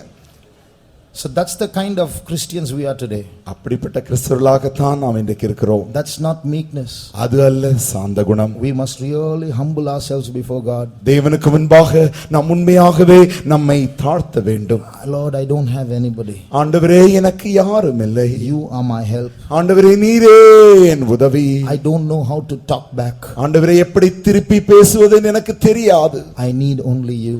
ஆண்டவரே நீர் மாத்திரம் எனக்கு வேண்டும். There is a beautiful vision that a man saw. ஒரு மனிதன் கண்டதான ஒரு நல்ல ஒரு தரிசனம் உண்டு. He saw many visions, and part of that vision, அவர் அநேக தரிசனங்களை பார்த்தார். அதில் ஒரு பகுதி, it was a war between evil spirits and Christians. பொல்லாத ஆவிகளுக்கும் கிறிஸ்தவர்களுக்கும் மத்தியில் நடக்கிறதான ஒரு யுத்தத்தை பார்த்தார். In that dream he was also there.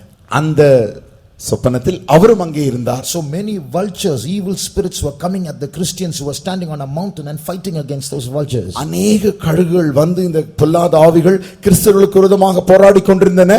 இந்த கிறிஸ்தவர்களும் அவர்களுக்கு விரோதமாய் போராடி கொண்டிருக்கிறார்கள். They were standing on a mountain side. மலையின் பக்கத்தில் அவர்கள் நின்று மலை மேல் நின்று அவர்கள் போராடி கொண்டிருக்கிறார்கள். They were shooting arrows at those vultures. All those vultures were falling. அந்த கழுகுகளுக்கு நேராக அவர்கள் அம்புகளை எய்து அந்த அழுகுகள் எல்லாம் விழுந்து விழுந்து போய் கொண்டிருக்கின்றன. So the Christians were getting very happy. We are on the winning side. See how those vultures are falling. இப்பொழுது கிறிஸ்தவர்களுக்கு மிக சந்தோஷம் வந்து விட்டது. பார் எப்படி இந்த கழுகுகள் எல்லாம் விழுந்து கொண்டே இருக்கிறது. After some time those vultures went away. கொஞ்ச நேரங்களுக்கு பின்பு எல்லா கழுகுகளும் போய் விட்டது. Then one angel came to this man. இப்பொழுது ஒரு தூதன் இந்த மனிதனிடத்தில் வந்து and said, "Can you see far away?" தூரத்தில் உன்னால் பார்க்க முடிகிறதா? He was straining his eyes. He couldn't see. அவரால் பார்க்க முடியவில்லை என்றாலும் கண்ணை அழுத்தி திருத்தி அங்கே பார்க்கிறார். You know why? ஏன் தெரியுமா? After that war was over, his sword, his garments, his body, his face were all glittering and glowing with glory, and that glory was hiding what was yonder. இந்த சோதனைக்கு இந்த போராட்ட யுத்தத்திற்கு பின்பாக எல்லா மகிமையும் ஒளியும் இவரை சூழ்ந்து கொண்டிருக்க இதனாலே அது என்ன நடக்கிறது என்று அந்த தூரத்தில் அவரால் பார்க்க முடியவில்லை. So he told the angel, "See, my sword is glittering, my garments are glittering, my face is glittering, and I'm not, this glory is hiding me, what is yonder?"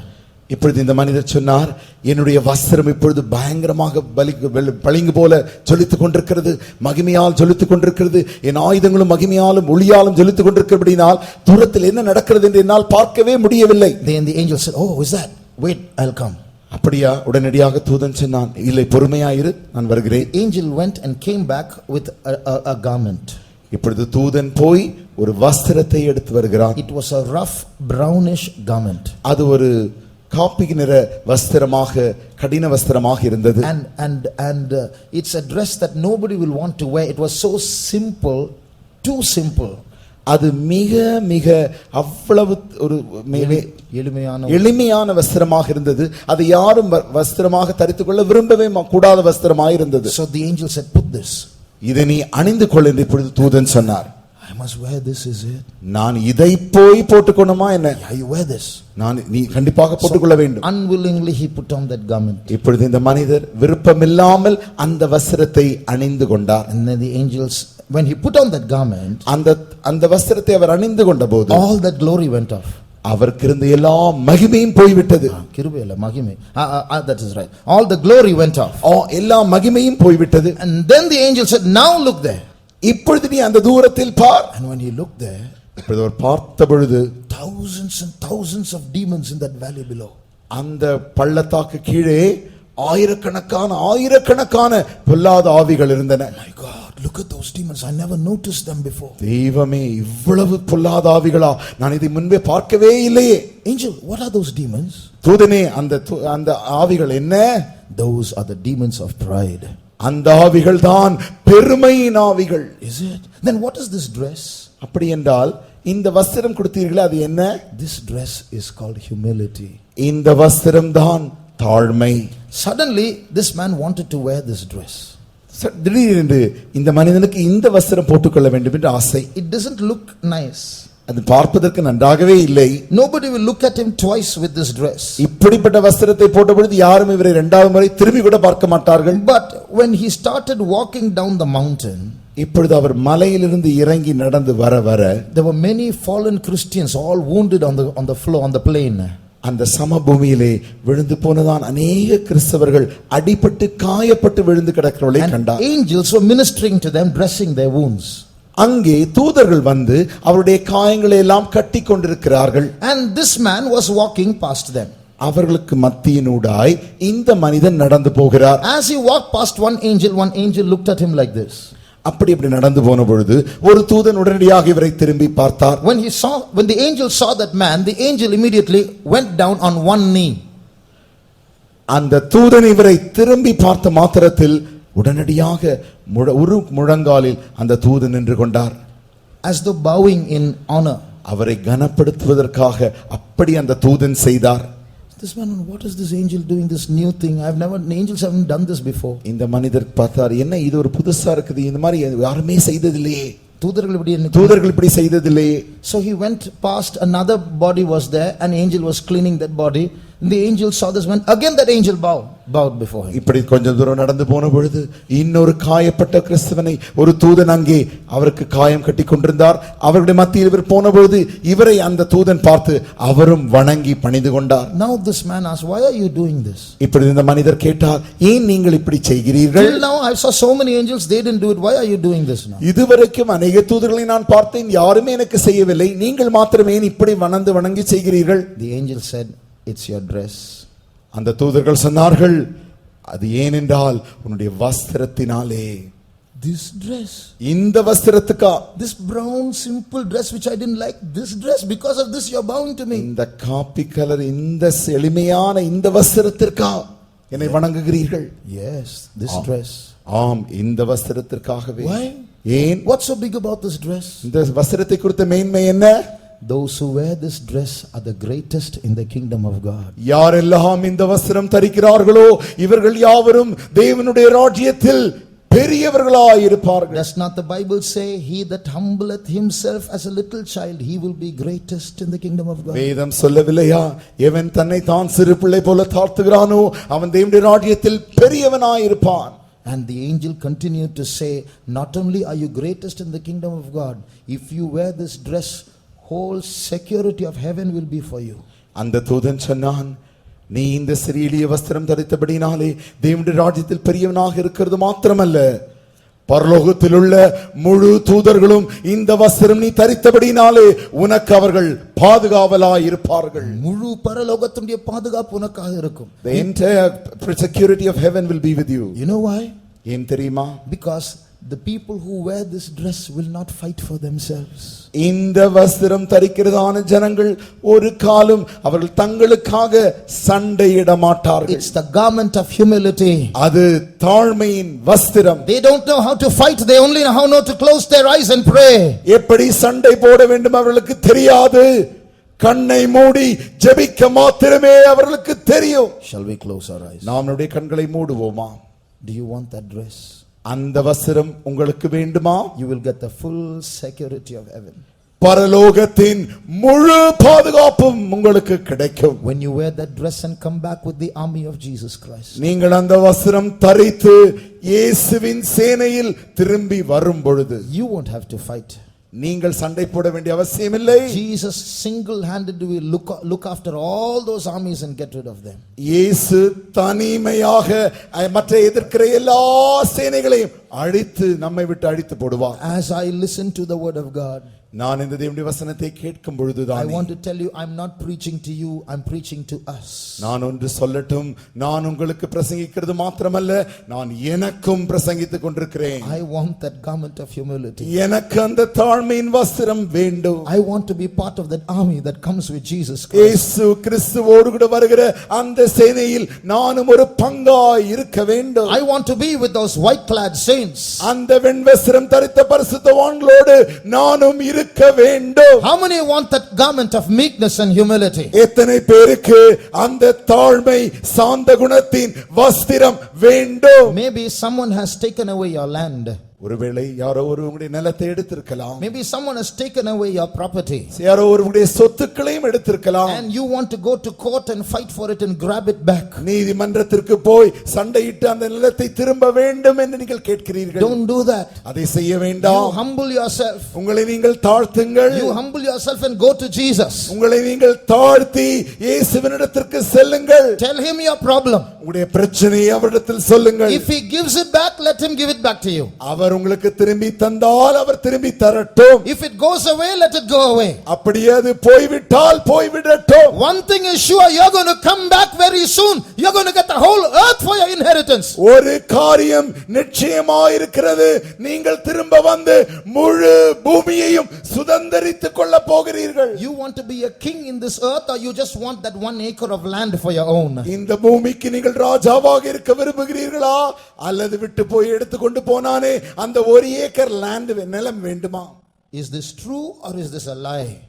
இது பொய்யா அல்லது நிஜமா? Are we preaching stories or are we preaching a fact? நாங்கள் கட்டுக்கதைகளை பிரசங்கிக்கிறோமா அல்லது சத்தியத்தை பிரசங்கிக்கிறோமா? Brother, sister, where is your vision?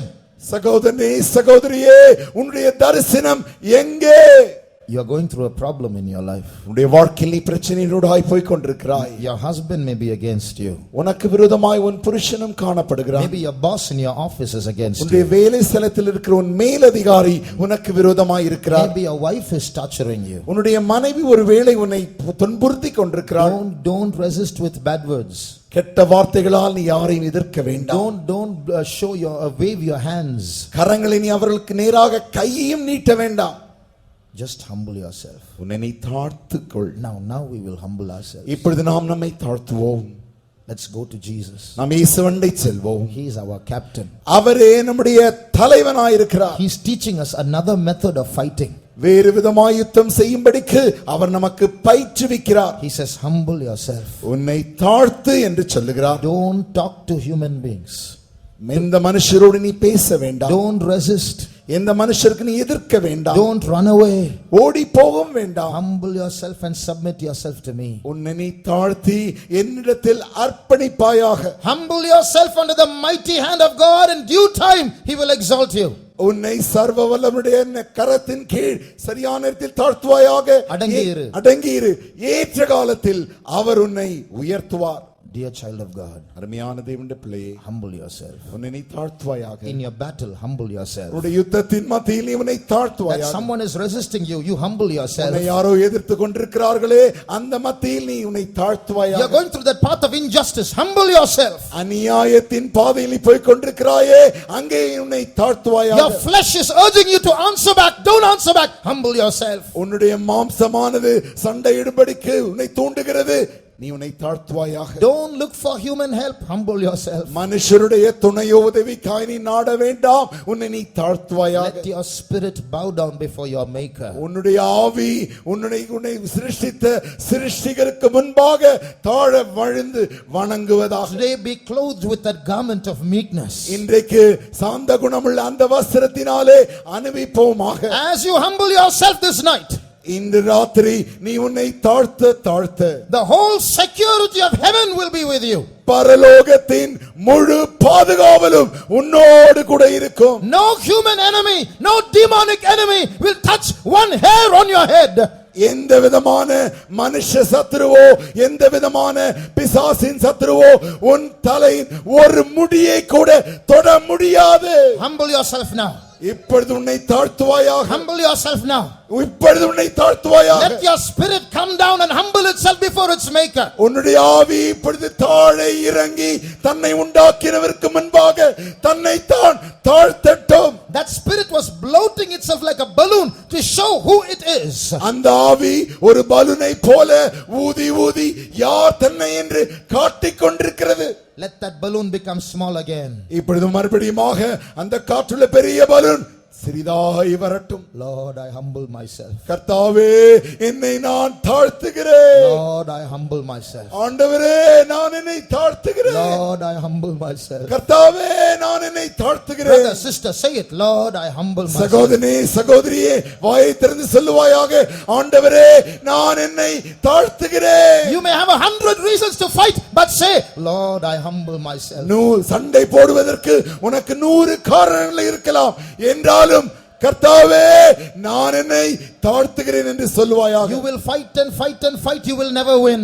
நீ சண்டையிட்டு ஒரு காலம் நீ ஜெயிக்க முடியாது. But if you humble yourself, என்றாலும் நீ உன்னை தாழ்த்துவாயாக. The Lord will fight for you. கர்த்தர் உனக்காய் யுத்தம் செய்வார். Practice this Christian warfare now. இப்பொழுதே இந்த கிறிஸ்துவ யுத்த களத்தை நீ பயிற்சி கொள்ளுவாயாக. Humble yourself before Jesus. இயேசுவுக்கு முன்பாக உன்னை நீ தாழ்த்துவாயாக. Jesus humbled himself. இயேசு தன்னை தானே தாழ்த்தினார். He opened not his mouth. அவர் தன்னுடைய வாயை திறக்கவில்லை. They slapped him. அவரை அறைந்தார்கள். They crucified him. அவரை சிலுவையில் அறைந்தார்கள். They planted a crown of thorns on him. அவருக்கு அவர் மேல் முள்ளுள்ள கிரீடத்தை வைத்து அடித்தார்கள். They mocked at him. அவரை கேலி செய்தார்கள். But he humbled himself. என்றாலும் அவர் தன்னை தாழ்த்தினார். They challenged him and said, "Come down from the cross." அவரை பார்த்து சவால் விட்டார்கள், சிலுவையில் இருந்து இறங்கி வா. But like a defeated man, he humbled himself. ஒரு தோற்று போன மனுஷனை போல அவர் தன்னை தாழ்த்தினார். Into thy hands I commend my spirit, O Father.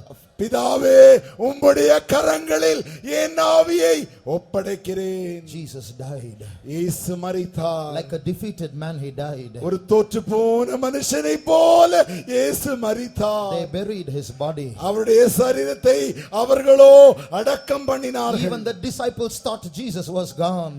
சீஷர்களும் கூட நினைத்தார்கள் இயேசு போய்விட்டார். But on the third day, ஆனால் மூன்றாம் நாளிலே, early morning on Sunday, அதிகாலை ஆகிய அந்த ஓய்வு நாள் அதிகாலையிலே, "Oh death, where is your sting? மரணமே உன் கூர் எங்கே? Oh grave, where is your victory?" பாதாளமே உன் ஜெயம் எங்கே? Jesus rose up from the dead. இயேசு மரித்தோரிலிருந்து உயிரோடு எழுந்தார். All power is given unto me in heaven and in earth. பூமியின் எங்கும் வானத்துக்கும் பூமியின் மேல் சகல வல்லமை எனக்கு கொடுக்கப்பட்டிருக்கிறது. That Jesus is the captain of this army. அந்த இயேசுவே இந்த சேனையின் தலைவனாய் இருக்கிறார். Humble yourself before that Jesus. அந்த இயேசுவுக்கு முன்பாக உன்னை தாழ்த்துவாயாக. As you humble yourself before that Jesus, அந்த இயேசுவுக்கு முன்பாக நீ உன்னை தாழ்த்தும் பொழுது, that spirit that operated in Jesus will operate in you. இயேசுவுக்குள்ளே கிரியை செய்த அதே ஆவி உனக்குள்ளும் கிரியை செய்யும். That spirit that raised up Jesus from the dead will operate in you. மரித்தோரிலிருந்து இயேசுவை உயிரோடு எழுப்பின அதே ஆவி உனக்குள்ளும் கிரியை செய்யும். உனக்குள் வியாதிகள் போராடி கொண்டிருக்கிறதா? நீ மருத்துவரை தேடாதே, நீ உன்னை தாழ்த்து. உன்னை சுகப்படுத்தக்கூடிய ஒரு வல்லமை இந்த இடத்தில் இருக்கிறது. உன்னுடைய சுகத்திற்காகவே இயேசு சிலுவைக்கு போவதற்கு முன்பாக அவருடைய சரீரம் கிழிக்கப்படும்படியாக ஒப்பு கொடுத்தார் தானே. எதற்காக? அவருடைய தழும்புகளால் நீங்கள் குணமானீர்கள். தழும்புகள் என்று சொல்லும்போது இங்கிலீஷ்ல ஸ்ட்ரைப்ஸ், அந்த ஸ்ட்ரைப்ஸ் என்று சொல்வது சிலுவையில் அல்ல, அதற்கு முன்பாக வாரடிப்பட்டாரே, அந்த வாரடினால் நீங்கள் குணமானீர்கள். அந்த வரிகளின் நிமித்தம் நீங்கள் குணமானீர்கள். உங்களுடைய சுகத்திற்காக அவர் அடிபட்டவர். அவருடைய சரீரத்தில் அவரை மரித்தோரிலிருந்து எழும்ப செய்த அதே வல்லமை உங்களுடைய சாவுக்கு ஏதுவான சரீரத்தை மாற்றும், உங்களுடைய வியாதியை மாற்றும். உங்களுடைய சோதனை நேரத்தில் எதிர்த்து பேச வேண்டாம், பின்வாங்க வேண்டாம், ஒதுங்கி போக வேண்டாம். இனிமேல் அந்த பக்கமே திரும்ப மாட்டேன் என்று சொல்ல வேண்டாம். தாழ்த்துவமாக இந்த நேரத்தில் ஆவியானவர் நம்மத்தில் அசைவாடி கொண்டிருக்கிறார். எங்கே ஒரு பள்ளம் இருக்கிறதோ அங்கே தண்ணீர் ஓடி வருகிறது போல இங்கே சிலருடைய இருதயம் இப்போது பள்ளமாய் மாறி இருக்கிறது. நீங்கள் தாழ்த்தின போது அங்கே ஒரு பள்ளத்தாக்கு உருவாகி இருக்கிறது. அந்த பள்ளத்தாக்கை நோக்கி கர்த்தருடைய அபிஷேகம் என்னும் வெள்ளம் வந்து கொண்டிருக்கிறது. உங்களுடைய தாழ்மையில் கர்த்தர் உங்களுக்காக போராடி ஜெயம் எடுப்பார். நீங்களோ ஏற்ற காலத்தில் உயர்த்தப்படுவீர்கள். கர்த்தருடைய சேனையே, கர்த்தருக்குள் கலிகுருவமாக தாழ்த்துகிறவர்கள் கர்த்தருக்குள் கலிகுருவமாக. முழு பரலோக ராஜ்யத்துடைய பாதுகாப்பு, முழு பரலோக ராஜ்யத்துடைய காவல் நம்மோடு கூட இருக்கிறது. ஓ ரமௌஷபகரமானியா சபகலமானியா today. Oh Ramaushaba today. Thank you, Jesus. We praise you, Lord. Thank you, Jesus. We praise you, Lord. We praise you, Jesus. Oh Ramaushaba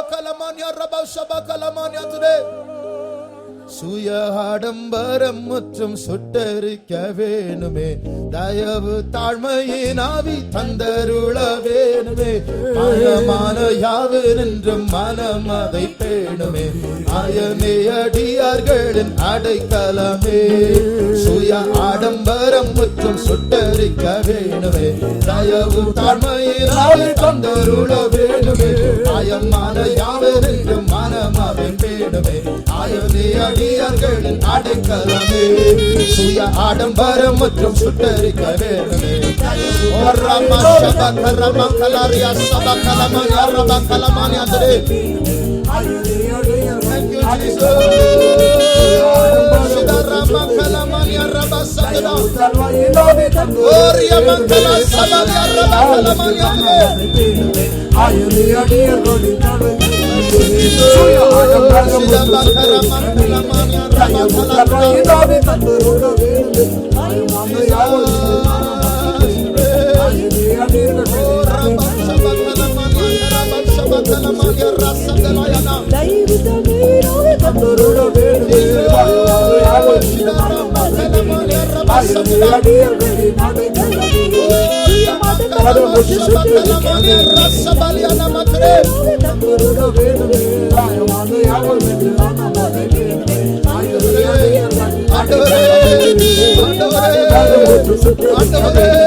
Thank you, Lord. Thank you, Jesus. We praise you, we praise you, we praise you, we praise you, we praise you, Lord.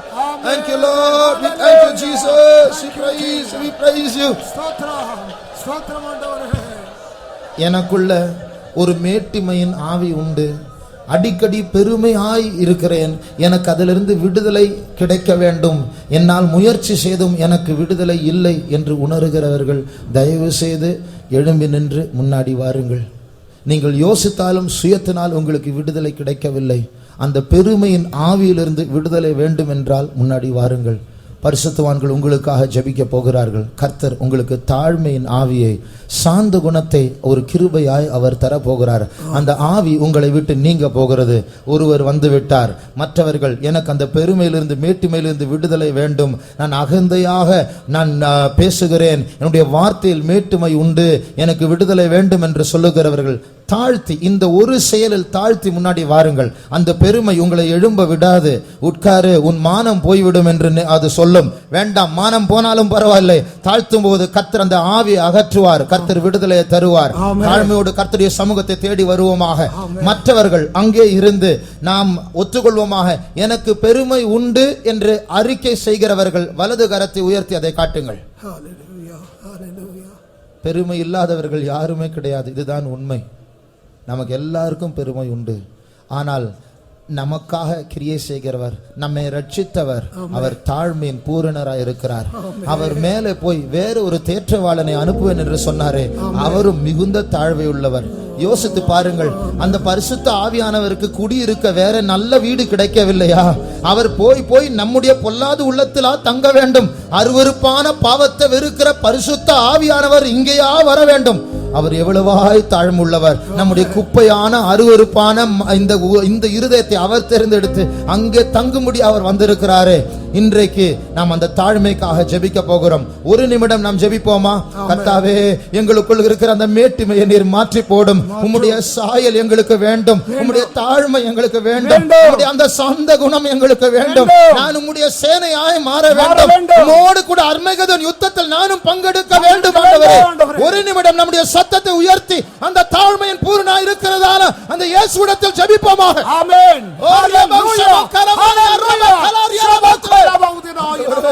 தாழ்த்துகிறோம் அப்பா, தாழ்த்துகிறோம் அப்பா. பெருமைகளை மன்னியும் ஆண்டவரே, மேட்டுமைகளை மன்னியும் ஆண்டவரே. உமது சாந்த குணத்தை தார், உமது சாந்த குணத்தை தார், உம்முடைய கிருபையை தார். உம்முடைய கண்களில் எங்களுக்கு கிருபை கிடைக்கட்டும் ஆண்டவரே.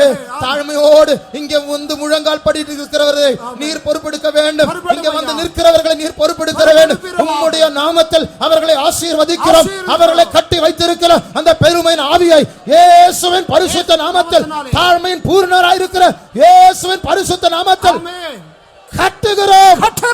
இயேசுவின் பரிசுத்த நாமத்தில் இந்த ஆவியை கட்டுகிறோம். பெருமையின் ஆவி நீங்கட்டும்.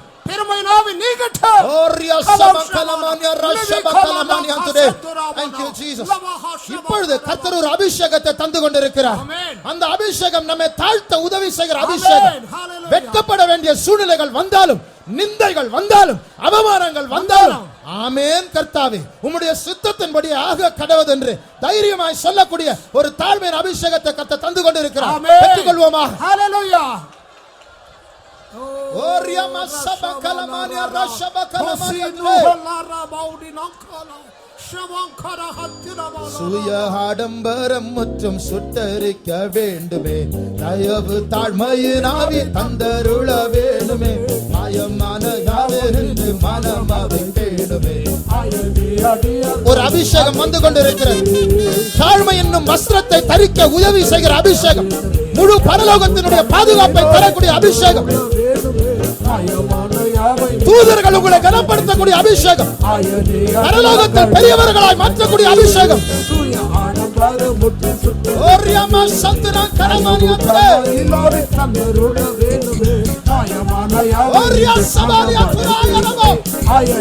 தேவ சேனையே, இயேசுவின் சேனையே, தாழ்த்துவோமா? அந்தி கிறிஸ்துவின் சேனைகளை முறியடிக்க போகிறவர்களே, கர்த்தருக்குள் கலிகூறுவோமாக.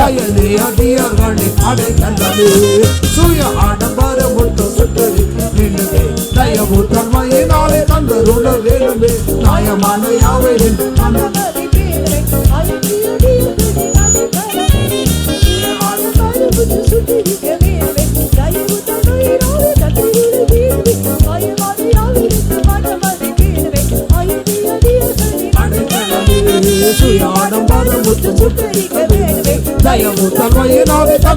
வேணுமே, மாயமான யாவென்று மனமதை தீருமே, ஆயனை அடியர்களை நடைக்கணமே சுத்தரிக்க வேணுமே, தந்தருள வேணுமே,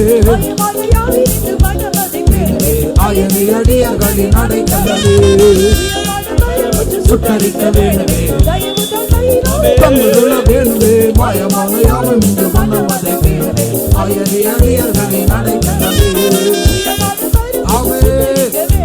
தயவு தன்மையினாலே தந்தருள வேணுமே, மாயமான யாவென்று மனமதை தீருமே, ஆயனை அடியர்களை நடைக்கணமே சுய ஆடம்பரம் முற்று சுத்தரிக்க. ஹல்லேலூயா, ஹல்லேலூயா, ஹல்லேலூயா, ஹல்லேலூயா. ஷபலபா கதுடபலா கதுடபா ஷபலபா கதுடபலா கதுடபா. தயவு தன்மையினாலே தந்தருள வேணுமே,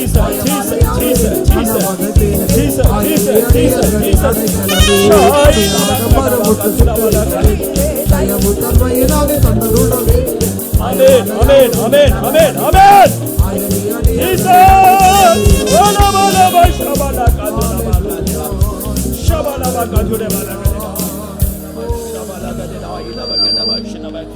Hallelujah, hallelujah, hallelujah, hallelujah, hallelujah. Shabalabakadure bilakadinabakadabam tinabakadidaidabagadabam sanakadina sidiraidabakadabadidaramana shagadabakadanabakaturava sabakalabakatulaida oribikalabakalabaushalabagadinaidaba shabalabalakaduribilakadinaba shibilibilakadinabam tinaidabakadabakadinaidabakadaba. Hallelujah, hallelujah, hallelujah, hallelujah, hallelujah, hallelujah, hallelujah, hallelujah. Jesus, Shabalaba Katuri Binakadabala Kadina Shanabana Gadina, Shabalaba Katuri Binakadina, Ida Bagada Bashani Binakadina, Ida Bagada Bagadina. Suya Adambara Mutrum Sutarika Venume, Nayavutarmaina Tandarula Venume, Mayamana Yava into Mandamadi Venume, Ayane Adiorgadi, Adikanabe. Suya Adambara Mutrum Sutarika Venume, Nayavutarmaina Tandarula Venume, Mayamana Yava into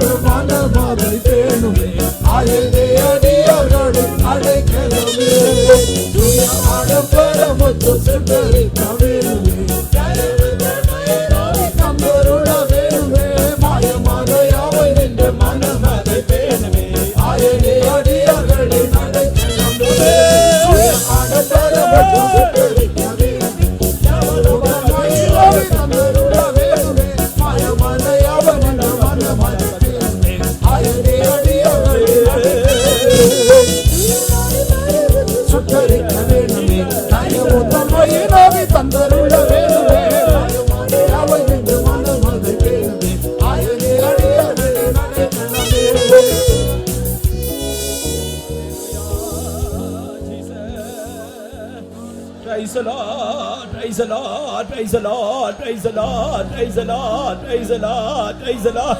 Hallelujah, hallelujah, hallelujah, hallelujah, hallelujah. Jesus, Shabana Bakatuni Mina Katuna Bakatuna Mania, Shabana Bakatuna Bakadai Nabakadinam Sibahadai Nabakadabay. Hallelujah, hallelujah, hallelujah, hallelujah. அந்த மகா பெரிய யுத்தத்துக்கு சேனையின் அதிபனாய் புறப்பட்டு வருகிறார் அந்த இயேசு தாழ்மையுள்ளவராய் இருந்தது போல நாமும் சாந்தமும் மனத்தாழ்மையும் கற்றுக்கொள்ளும்படியாக இந்த நாளிலே கர்த்தர் அந்த சாந்தமும் மனத்தாழ்மையுமான அந்த அபிஷேகத்தை நம்மிலே ஊற்றிக்கொண்டே இருக்கிறார். நம்மிலே அவர் ஊற்றிக்கொண்டே இருக்கிறார். Hallelujah, hallelujah, hallelujah. ஜீசஸ் லாபா கதுனாபா லகதுனாபா கனபா லகதுனாய் நபா. Hallelujah, hallelujah, hallelujah. கர்த்தர் நம்மிலே ஊற்றிக்கொண்டிருக்கிறான் இந்த சாந்தம் மனத்தாழ்மையான ஆவியை நாம் பெற்று இந்த பூமியிலே சாந்த குணமுள்ளவர்களாய் காணப்பட்டு வரப்போகிறதான நாளிலே இந்த பூமியை சுதந்திரித்துக் கொள்ளத்தக்கதாக கர்த்தர் நாம் ஒவ்வொருவருக்கும் உதவி செய்ய போகிறாரே. அதற்காக விசுவாசம் உள்ளவர்களாய் அந்த ஆவியின் பலனை பெற்றவர்களாய் அந்த சாந்த குணத்தின் ஆவியை பெற்றவர்களாய் அந்த தாழ்மையின் ஆவியை பெற்றவர்களாய் நாம் இரு கரங்களை உயர்த்தி கர்த்தரை ஸ்தோத்திரம் பண்ணுவோம். ஸ்தோத்திரம், ஸ்தோத்திரம், ஸ்தோத்திரம், ஸ்தோத்திரம், ஸ்தோத்திரம், ஸ்தோத்திரம், ஸ்தோத்திரம், ஸ்தோத்திரம், ஸ்தோத்திரம். Praise the Lord, praise the Lord, praise the Lord, praise the Lord, praise the Lord, praise the Lord, praise the Lord, praise the Lord, praise the Lord. Hallelujah. ஸ்தோத்திரம், ஸ்தோத்திரம், ஸ்தோத்திரம், ஸ்தோத்திரம், ஸ்தோத்திரம். இந்த மூன்றாம் நாள் கூட்டத்தை கூட கர்த்தர் பொறுப்படுத்தார், ஆசீர்வதித்தார். ஆவியானவர் நம்ம மத்தியிலே வல்லமையாய் அசைவாடி கிரியை செய்தார். அதற்காக நாம் கர்த்தரை ஸ்தோத்திரம் பண்ணுவோம். ஸ்தோத்திரம், ஸ்தோத்திரம், ஸ்தோத்திரம், ஸ்தோத்திரம், ஸ்தோத்திரம், ஸ்தோத்திரம், ஸ்தோத்திரம், ஸ்தோத்திரம், ஸ்தோத்திரம், ஸ்தோத்திரம், ஸ்தோத்திரம், ஸ்தோத்திரம். எல்லா துதியும் கனமும் மகிமையும் கர்த்தர் ஒருவருக்கே உரியதாய் இருக்கிறபடியால் அவருக்கே செலுத்தி நாம் கர்த்தரை ஸ்தோத்திரம் பண்ணுவோம். ஸ்தோத்திரம், ஸ்தோத்திரம், ஸ்தோத்திரம், ஸ்தோத்திரம், ஸ்தோத்திரம், ஸ்தோத்திரம், ஸ்தோத்திரம், ஸ்தோத்திரம். நம்முடைய ஆவி ஆத்மசத்தை தாழ்த்தி இன்னும் சாந்தமும் மனத்தாழ்மையுமான ஆவியை தரித்துக் கொண்டு நாம் முன்னேறி அந்த சேனையோ கிறிஸ்துவின் சேனையோடு கூட சேர்ந்து கொள்ள கர்த்தர் நமக்கு உதவி செய்ய போகிறபடியால் ஸ்தோத்திரம் பண்ணுவோம். Praise the Lord, praise the Lord, praise the Lord, praise the Lord, praise the Lord, praise the Lord, praise the Lord, praise the Lord. பிதா குமாரன் பரிசுத்த ஆவியானவரை ஸ்தோத்திரம் பண்ணுவோம். எங்களை நேசிக்கிற மகா பரிசுத்தமும் இரக்கம் நிறைந்த நல்ல இயேசுவே, இந்த ஆசீர்வதிக்கப்பட்ட மாலை வேளைக்காக நன்றியோடு வாழ்த்துகிறோம், ஸ்தோத்திரிக்கிறோம். தாவே, இந்த தேசத்தை நீர் நேசித்து இந்த இடத்துல ஒரு கூட்டத்தை நீர் ஆயத்தப்படுத்தி தந்திருக்க தாவே, கடந்த 3 நாட்களும் கத்தாவே நீர் எங்களோடு கூட இருந்து எங்களுக்காய் செய்து வருகிற மகா பெரிதான பராக்கிரமமான பயங்கரமான கிரியைகளுக்காக நன்றியோடு ஸ்தோத்திரிக்கிறோம், துதிக்கிறோம். கத்தாவே, இந்த மாலை வேளையிலேயும் இந்த கூட்டத்தில் நீர் எங்களை மத்தியில் இறங்கி வந்து ஆவியானவர் அசைவாடி கிரியை செய்தபடியால் நன்றியோடு ஸ்தோத்திரிக்கிறோம். கத்தாவே, நீர் ராஜாவாய் எங்களை மத்தியில் எழுந்தருளி சத்துருக்களை சிதறடித்துக் கொண்டிருக்கிறபடியால் ஸ்தோத்திரம் ஆண்டவரே. எங்களுக்குள்ளே கிரியை செய்து கொண்டிருக்கிறான எல்லா மேட்டிமையின் ஆவியும் எல்லா பெருமையின் ஆவிகளையும் கர்த்தர் முற்றிலுமாய் நிர்மூலமாக்கி ஆண்டவரே சாந்தத்தை மனத்தாழ்மையும் தரும்படியாய் ஒரு அபிஷேகத்தோடு கூட எங்களை மத்தியிலே இறங்கி இருக்கிறபடியால் நன்றியோடு ஸ்தோத்திரிக்கிறோம். ஆண்டவரே, இந்த ஆவியை இழந்து போகாதபடிக்கு ஆண்டவரே மென்மேலும் நாங்கள் உம்முடைய பலத்த கரத்துக்குள்ளே அடங்கி இருந்து நீர் வரும்போது கத்தாவே உம்மால் உயர்த்தப்பட்டு கத்தாவே உம்மோடு உன்னதங்களிலே காணப்படத்தக்கதாக நீர் அடியாருக்கு அருள் செய்யும்படியாய் மன்றாடுகிறோம். கத்தாவே, ஆண்டவரே, இந்த கூட்டத்துக்கு வந்ததான ஒவ்வொருவர்களையும் உம்முடைய மகத்தான கிரியைகளை நீர் செய்யும்படியாய் மன்றாடுகிறோம். ஆண்டவரே, வசனம் கேட்டதான ஒவ்வொருக்குள்ளேயும் கத்தாவே ஒரு திட்டவட்டமான கிரியை கத்த நீ நடப்பிக்கத்தான் வேணும். ஆண்டவரே, இந்த தேசத்திலே நாங்கள் விதைத்திருக்கிறதான இந்த வேதவசனத்தின் விதையானது நூறத்தனையாய் பலன் தரட்டும். ஆண்டவரே, நீரே நூறத்தனையாய் பலன் தந்து ஆண்டவரே அநேகம் ஆயிரங்களை இந்த தேசத்தில் உமக்காய் நீர் ஆயத்தப்படுத்தும்படியாய் வேண்டிக் கொள்ளுங்க. தாவே, உமக்கு ஸ்தோத்திரம். தூது பேசினான் நம்முடைய மகனை மன கரங்களை தருகிறோம். கிருபையினால் நீர் மூடி மறைத்துக் கொள்வீராக. இன்னும் அநேகம் ஆயிரங்களுக்கு நீர் பிரயோஜனப்படுத்தும்படியாய் வேண்டிக் கொள்ளுங்க. தாவே, ஆண்டவரே, இந்த கூட்டத்துக்கு வந்ததான ஒவ்வொருவரையும் நீர் ஆசீர்வாதத்தோடு கூட அனுப்பும்படியாய் மன்றாடுகிறோம். கிருபையுள்ள வசனத்துக்கு கத்தாவே ஒவ்வொருவரையும் தாழ்த்தி ஒப்புக் கொடுக்கிறோம் கத்தாவே. உம்முடைய அதிசீக்கிரமான வரைக்கும் எங்களை ஆயத்தப்படுத்தணுமே கத்தாவே. வரப்போகிறது அந்த அர்மகதோன் யுத்தத்திலே நீர் சேனை அதிபனாய் புறப்பட்டு வரும்போது நாங்களும் கத்தாவே உமக்கு பின்னால் கத்தாவே தாழ்மை தரித்தவர்களாய் ஒரு சேனையாய் புறப்பட்டு வரத்தக்கதாக கர்த்தர் இந்த நாட்களிலே நீர் எங்களை ஆயத்தப்படுத்திக் கொண்டு வருகிற தயவுக்காக நன்றியோடு ஸ்தோத்திரிக்கிறோம். அந்த கிருபையை பெற்று இன்னும் நாங்கள் அதிகமாய் உம்மிலே வளரத்தக்கதாக கர்த்தர் நீர் உதவி செய்வீராக. எங்களுடைய ஆவி ஆத்ம சேதத்தை தாழ்த்தி உம்முடைய திருப்பாதபீடத்தில் ஒப்படைக்கிறோம். இயேசுவின் நாமத்தில் ஜெபங்கேளும் நல்ல பிதாவே, ஆமென். நம்முடைய கர்த்தராகிய இயேசு கிறிஸ்துவின் கிருபையும் பிதாவாகிய தேவனுடைய அன்பும் பரிசுத்தாவியானவருடைய ஐக்கியமும் நம் யாவரோடும் சகல பரிசுத்தவான்களோடும் கர்த்தருடைய வருகையினால் பரியந்தமும் கூட இருப்பதாக. ஆமென். ஹல்லேலூயா, ஹல்லேலூயா, ஹல்லேலூயா, ஹல்லேலூயா.